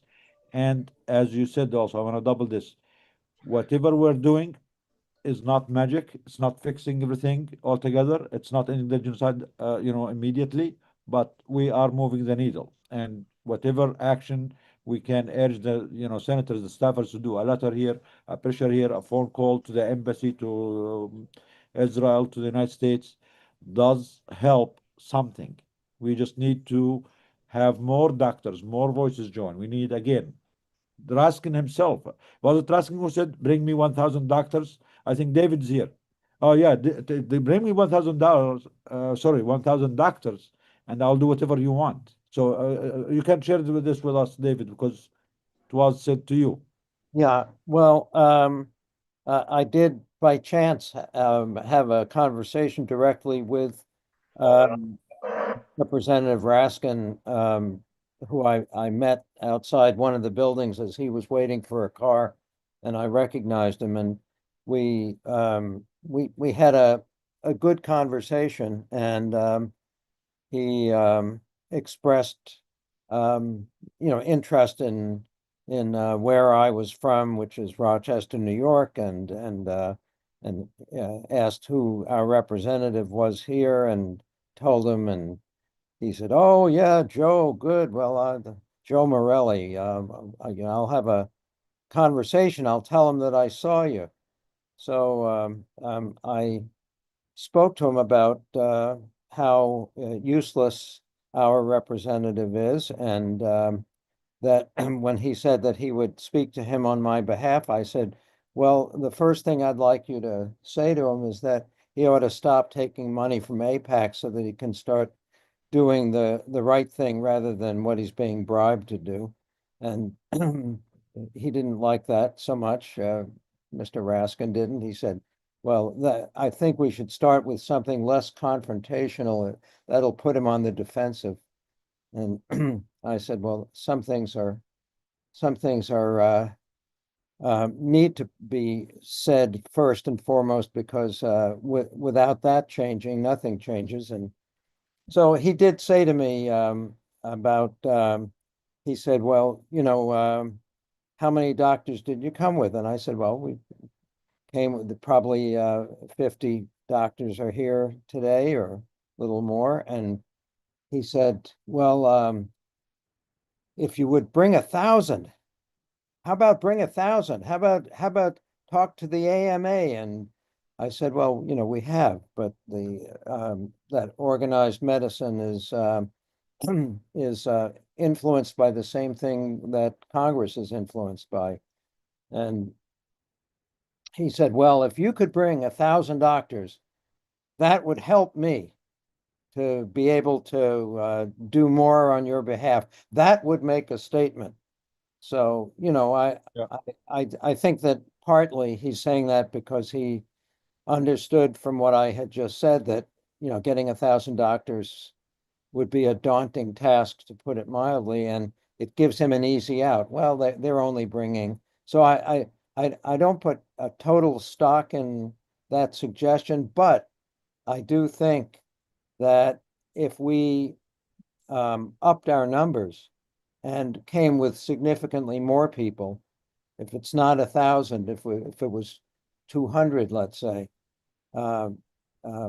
as an improvement in numbers, in terms of numbers, I think it does call on him and others to do more. So while I don't think he was entirely sincere about it, I think there's some substance to it, and I think we should work on it. I think we could do better. It's hard because there are so many things for us to try to do, but I think we should brainstorm on it and maybe have a subgroup work on this idea and then try to implement it. If each of our group in the various cities, got 5 doctors more from their areas, or 10, that would majorly change the numbers, and we should be able to do it. We have people in Boston. There are a lot of doctors in Boston. We have people in Detroit. There are a lot of doctors there. I'm in Rochester. We've got some major institutions here, and I'm sure I could do better to try to get more people to come. Yeah, we need to work on this. We need more of us speaking up and going to DC and speaking with these people. This is a call for everyone, all our colleagues who are with us here. Please spread the word. We need more people. Our coming visit is January 14th. That's 10 days. I think most doctors, healthcare workers can plan to make it in 10 days. Just only one day. If you cannot make it this month, let's make it for the February date is going to be February 11th. You have almost 6 weeks to plan this. And honestly, any extra voice, any extra doctor, any extra nurse, any extra pharmacist, paramedic, does make a difference. And as Dr. David said, not necessarily 1,000, 100 will be more impactful than 50. 200 will be better than 100. 300, 500, and more importantly also is the consistency. It's not just a one-time thing, because I remember one time they used to have a demonstration of 500,000 people, just a one time off, and that's it, forget about it. But this is not how we do business here with DAG, the medical community, because we want to build a movement in the medical community that is persistent, that is consistent, that continue to advocate, to change the way how medicine is perceived, how medicine is being practiced, what is the real meaning of medicine. We want to change our community itself, and also we want to be on the front dealing with politicians and leveraging our name, our profession with them to do more good to the world. So thank you, and we really want more of you. And believe me, it's easy, it's doable. It's a great experience. It's one of the best things that we have been doing so far. The sense of family, the sense of solidarity, the sense of knowing each other in person is priceless, and it builds bonds beyond any words, beyond any virtual, connections and stuff like that, or social media. So join us, and you will not regret it. And we want everyone, not necessarily doctors or healthcare workers, anyone can join. And Iman and Dania and Martha and Roxana, Maribeth will make the experience for everyone very easy. There is nothing to stress about. You don't need any experience. Just be there, and we will make it happen. And you will, believe me, trust me, everyone who came would love to come back again, because it is for the first time, especially for the ones coming the first time. The first time you are in direct contact with those politicians, the first time you feel like your voice matters and you can make a difference. And again, we are not experts at this. We don't need to be experts. You don't need to know everything. We jump into this, and we learn as we go, and we improve. And anyone can come up with more suggestions, more improvements, more skills, how we can make this better. So everyone is part of this. It's not exclusive to anyone, and we don't claim to know it all, but we do insist on learning together and having more of us join. Roxana, what reflections do you have today? Oh, geez. You caught me off guard. I thought that was your closing statement. No closing yet. Let's see. So I think we had all seen the videos of the graduation yesterday or today circulating around. It was powerful to hear firsthand. So I appreciated having that, because it's one thing to see it, it's another thing to have Dr. Lulu tell us himself. And I remember when we were at the conference, and he was telling us, I have X many days and I have to get through XYZ to get there. And, he got there. So that was really nice to see. And, medicine is difficult, of course, but I think that's quite an achievement, and an achievement under circumstances no one should ever really be put through at all. So it was nice to have him. It was nice to have Dr. Al-Fatah on. And I appreciated all of that. And I don't know, Dr. Nidal, if I'm going to make anyone feel that comfortable. You know what I'm going to talk about when people show up. But yeah, no, I encourage people to come, and definitely I found really good friends through this organization. So I agree with that. People should show up. Thank you, Roxana. We have Dr. Maribeth Brownlee, who's going to be graduating soon, also in April, and she will join Dr. Azz Lolo and his team. So since it's going to be the same year, we are going to include you in the Anqa, the Phoenix group. How about that? How about that? I think Well, you're already part of the Phoenix 2025 medical student graduating, because you've been strong against this genocide from day one, and you've been supporting those students, those doctors in Gaza all along. Yeah. And actually, the least we can do is to include you in the Phoenix, graduation group. Okay.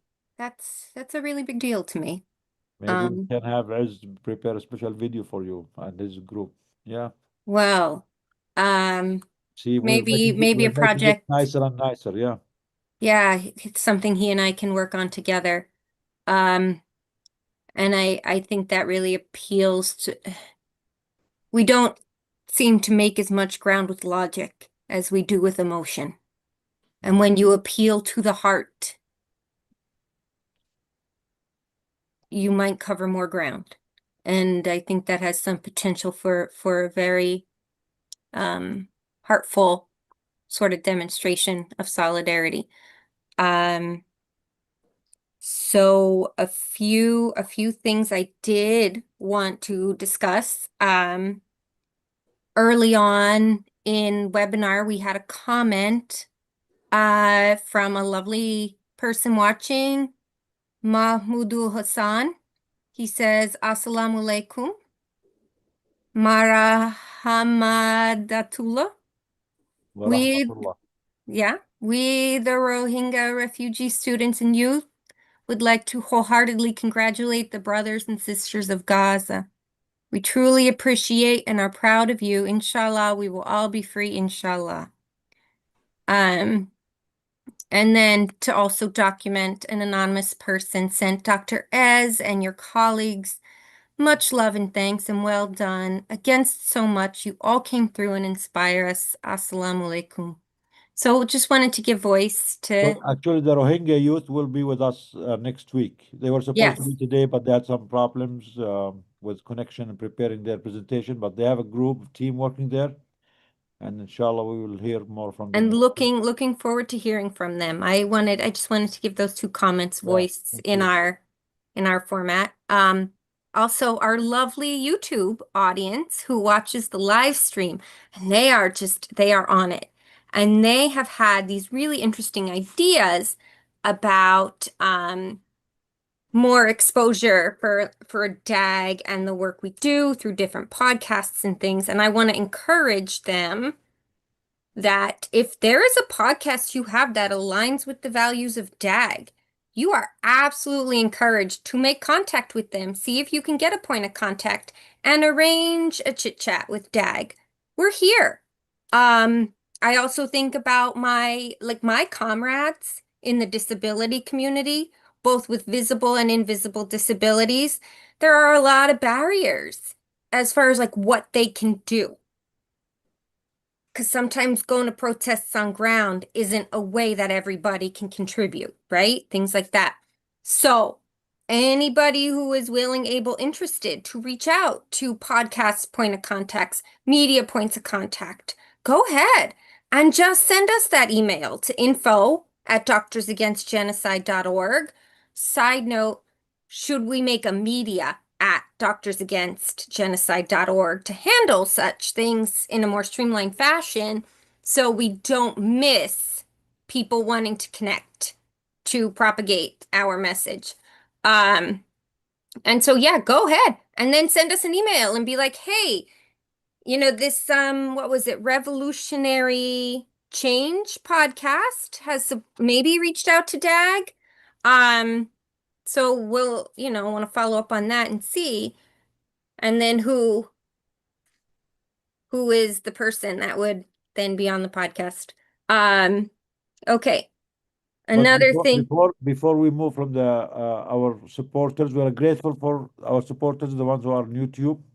They are awesome, they are inspiring, and they are invited to come and join us. And any one of them wants to speak, welcome to reach out. I think Karama made a WhatsApp group with some of them before. So if anyone is interested to be part of the panels, well, to be part of the panels or speak or share anything, any ideas, they are welcome anytime. And we are again thankful and grateful for your continued support. And we love this mini community, that virtual community that you created, and that you, go about watching and spreading the word from our webinars. So thank you. Yeah. They had asked, somebody had asked, oh, would you want people to come with you on Hill Days, like media people or Yes, please. We don't always have the individual resources to necessarily connect with everybody everywhere.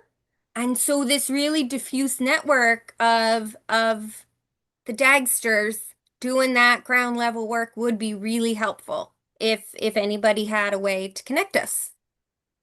Right? We're pretty friendly. And then let's Are you see. sure? Are you sure? I'm very nice. No. I loved the rounds today.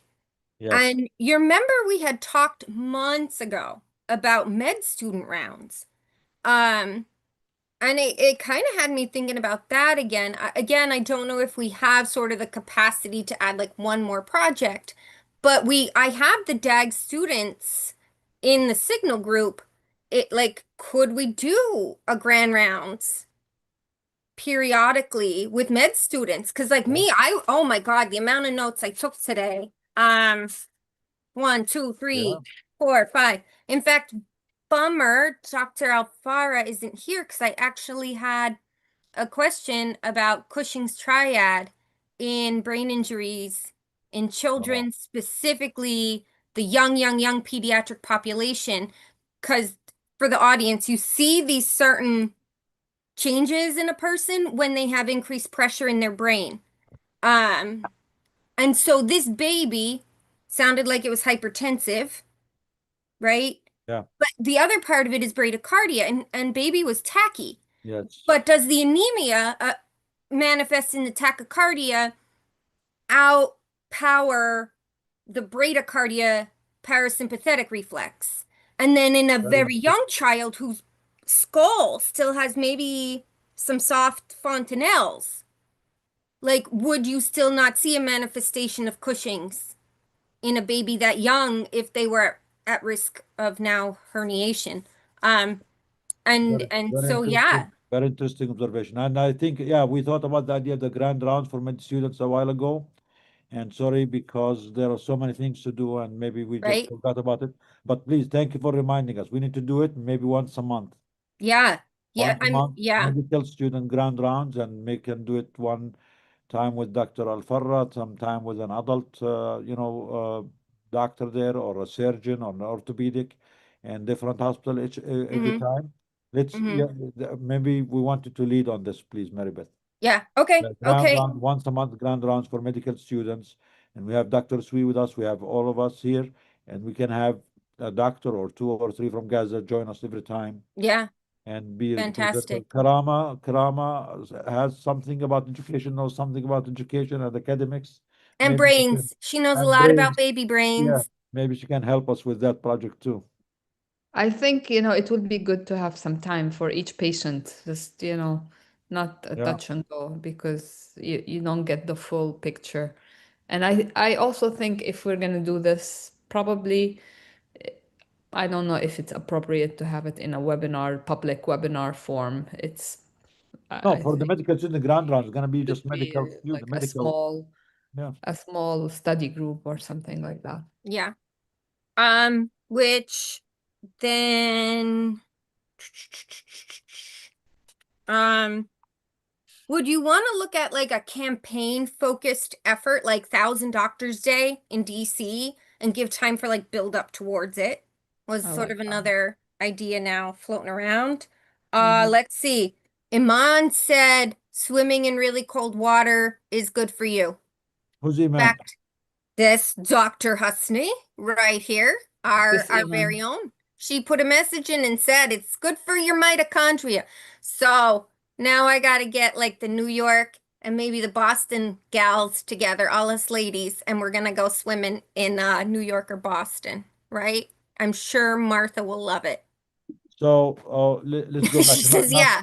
Yeah, let's go back and not forget the important point. Build up to maybe having a 1,000 doctor going to DC.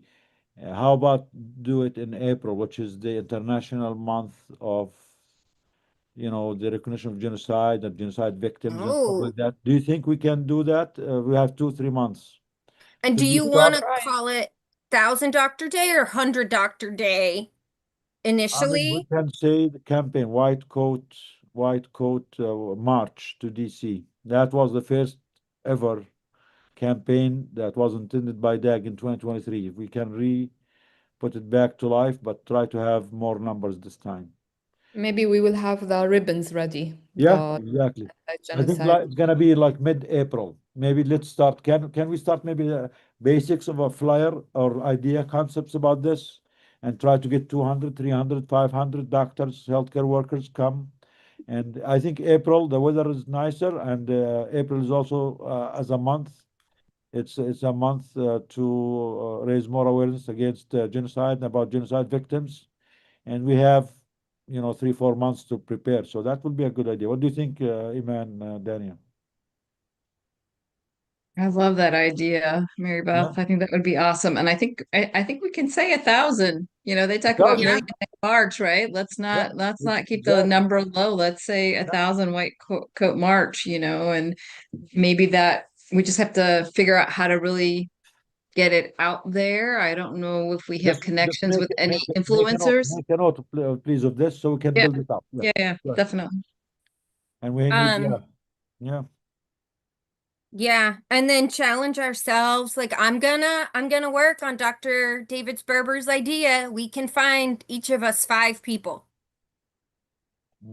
Maybe. I'm gonna work on it though. I'm gonna start naming names, my 5 people, and calling them in and being like, you can do it, you'll be fine. It's very motivating. Okay, then I think the final thing, because I'm taking so long today. No, it's good. These are important points. Thank you. So I have 3 more months of electives before I graduate. And I am able to do up to 2 4-week rotations that are research time. And that counts as electives for me. And I have been sort of thinking through some ideas. And I have to submit it to my school and get it approved and whatever. Some things I would want to maybe do research on, but I'm just not sure if it's available or useful or practical. And then there are also specific medical student oriented academic journals and sections of larger academic journals specifically for students. And I would have access to poster presentation conference work too, having done this as a student. It puts me in a kind of a different category for publication and poster work.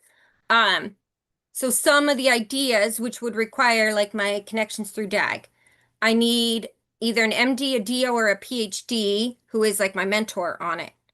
Nowhere in the instructions from my school did it say it could not be an international person. So with some of the ideas, one I was thinking about is if we had the data available in Gaza, I don't know if we do, of changing birth weights over time. And then maybe doing a 2-way ANOVA to establish, is there a relationship, at a bare minimum, a relationship between a decrease in birth weights in Gaza with the amount of funding the United States sends to Israel? And then do a 2-way ANOVA on the amount of money we send to Israel and the amount of children in the United States experiencing homelessness. And then we are building a mathematically demonstrable format of here is the imperial boomerang bouncing all over.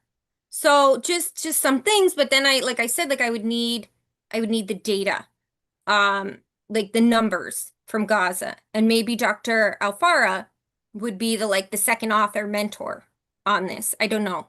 Or maybe Dr. Ez. Or both. And this would be our combined sort of thing that then through my med student work, I get published or poster access to. So just putting it out there for the crowd.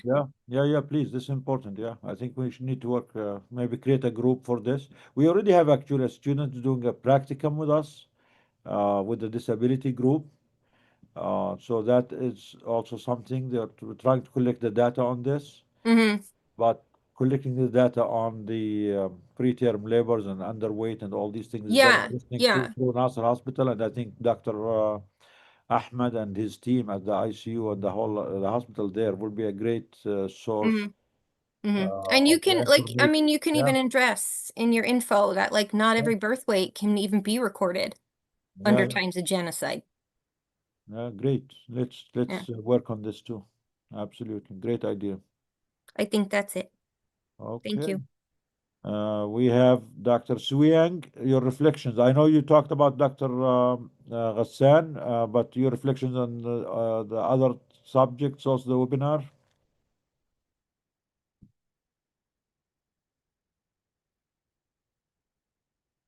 Dr. Sui? I'm trying to unmute. Okay, yeah. Yeah, it's Okay, right. unmuted now. I think today has been a fantastic webinar. Very, very constructive and very inspiring too. I think I should apply to be an American resident or citizen so that I can really live here and work with you all, right? Yeah, or we can come to UK and help you there. It seems No, both of they them, put people in prison. they Oh, are both I some people volunteered. who can be who can cause more oppression and repression to their people. Oh, US There is can. a competition between them, yeah.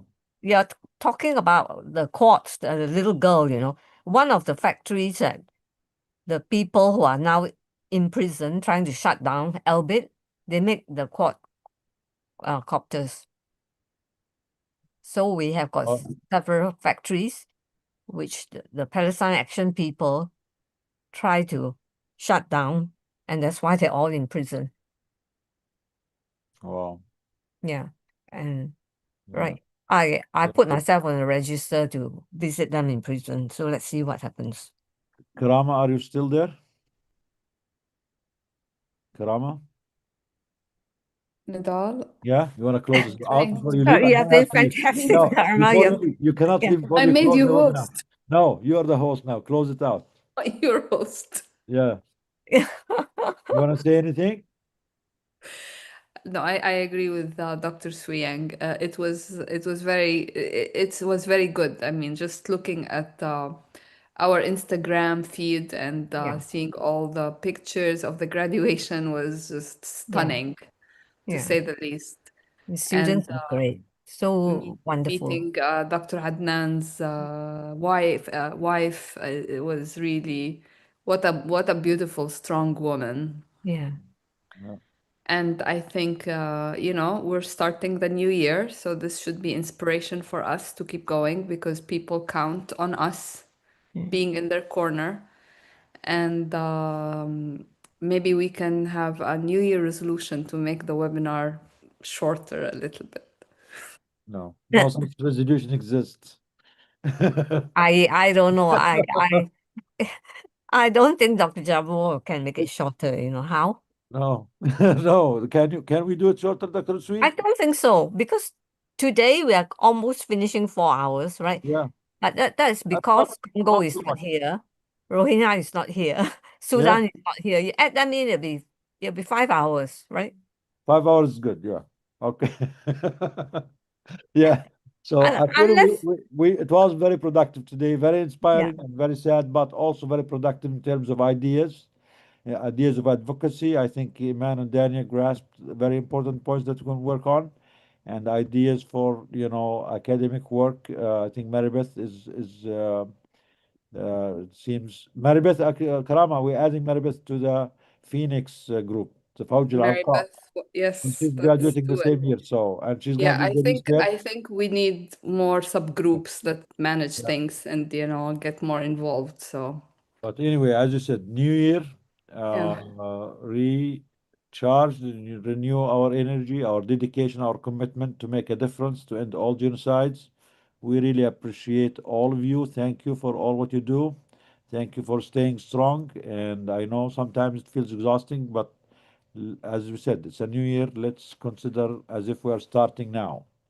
Yeah. And we are locked and loaded to stop the genocide and the crimes, not to kill more people, no, to stop the genocides and to make real peace in the world, real justice, real accountability, not fake peace just to get Nobel Prize and to get all these, false designations. We don't even think that the Nobel Peace Prize or the Nobel himself were something to be proud of. They were always politicized. They were always controlled by the ruling class to use and pick and choose not necessarily the people who deserve it the most. So hopefully we will make our own peace, our own way, with justice, full justice, full accountability, and where every human being in the world is equal, is peaceful, in peace, and dignified and respected, where everyone has enough, where no one has more wealth and more power and more control over our future, our world, even bigger than countries now. And where no country in the world has the dominance that the United States is enjoying and turning the whole world into a jungle with no rules, no basic humanity, no decency, and violating every norm that humanity, remember, every international law we have now, any universal human value we have now, is something humanity has worked for millennia to achieve. This is not the American work. This is not the Western creation. This is the accumulation of all humanity since the beginning, since day one, the evolution of humanity to reach this point. And we refuse to allow Trump or the United States or Britain or Germany to destroy all what humanity has worked for millennia. And we refuse also to live in a world that is ruled by the standards of the bullies, and we refuse to inherit such a world to our children. So it's an obligation for us to make a better world, a better medicine, a better humanity. And thank you for your support. Stay strong. And as we always said, the best treatment for the sickness from genocide is to work day and night to end this genocide in Palestine, in Sudan, Congo, Rohingya, and everywhere wherever there is a genocide. Thank you for your Please, support. I have one more thing. Yes, One more thing. absolutely. Please, you close Okay. you close it, Ellen. You close it out. That's too much pressure, You but I saved do have me. one more thing. Congress Yes. is back in session tomorrow, so please, we have a call campaign. Let's get the mobile homes in. Rain is on the forecast on Friday in Gaza. So please, guys, call. They're sitting at the border.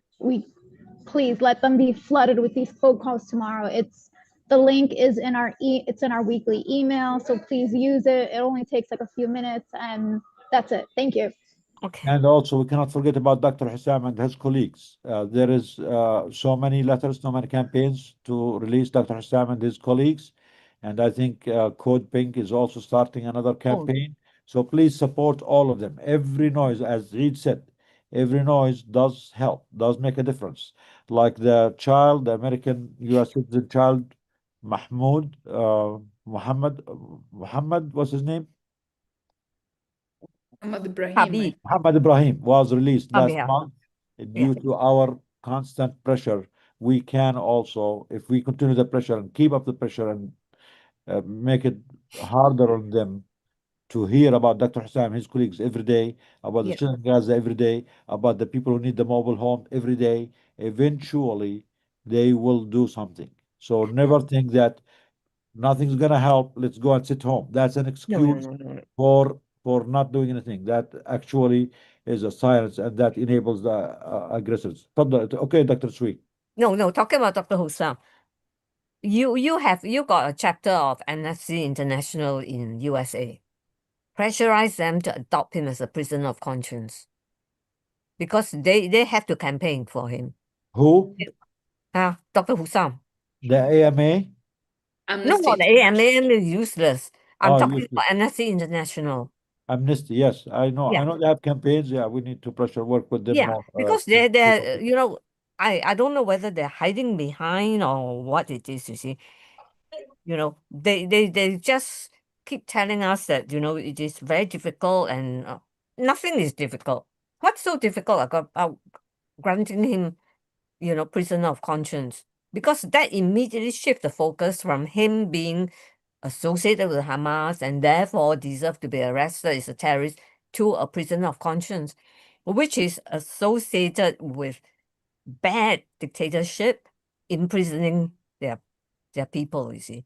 So so we should adopt him. He is a prisoner of conscience imprisoned by Israel. Yeah. Yeah. And I just heard back from Dr. Ghassan Abu Sitta, and he said, yes, he confirmed the court will start on Tuesday, and we will stay ready to support in any way, based on, his instructions and the instructions of his legal team. So we are all there in support. And again, it's all one fight, and we will not let any one of us go down. We are all united, and we will rise up as one. Great. And we will not go down. Thank you. Thank you, everyone. Yalla, Happy New Year. Happy New Year. Let's And make it strong the New year Year. to end the genocide. Stay strong and stronger and stronger and stronger. We'll see you next week. See you next week. Yalla, Okay. salam. Yeah. Salam. You have a good day and I have a good evening. Okay.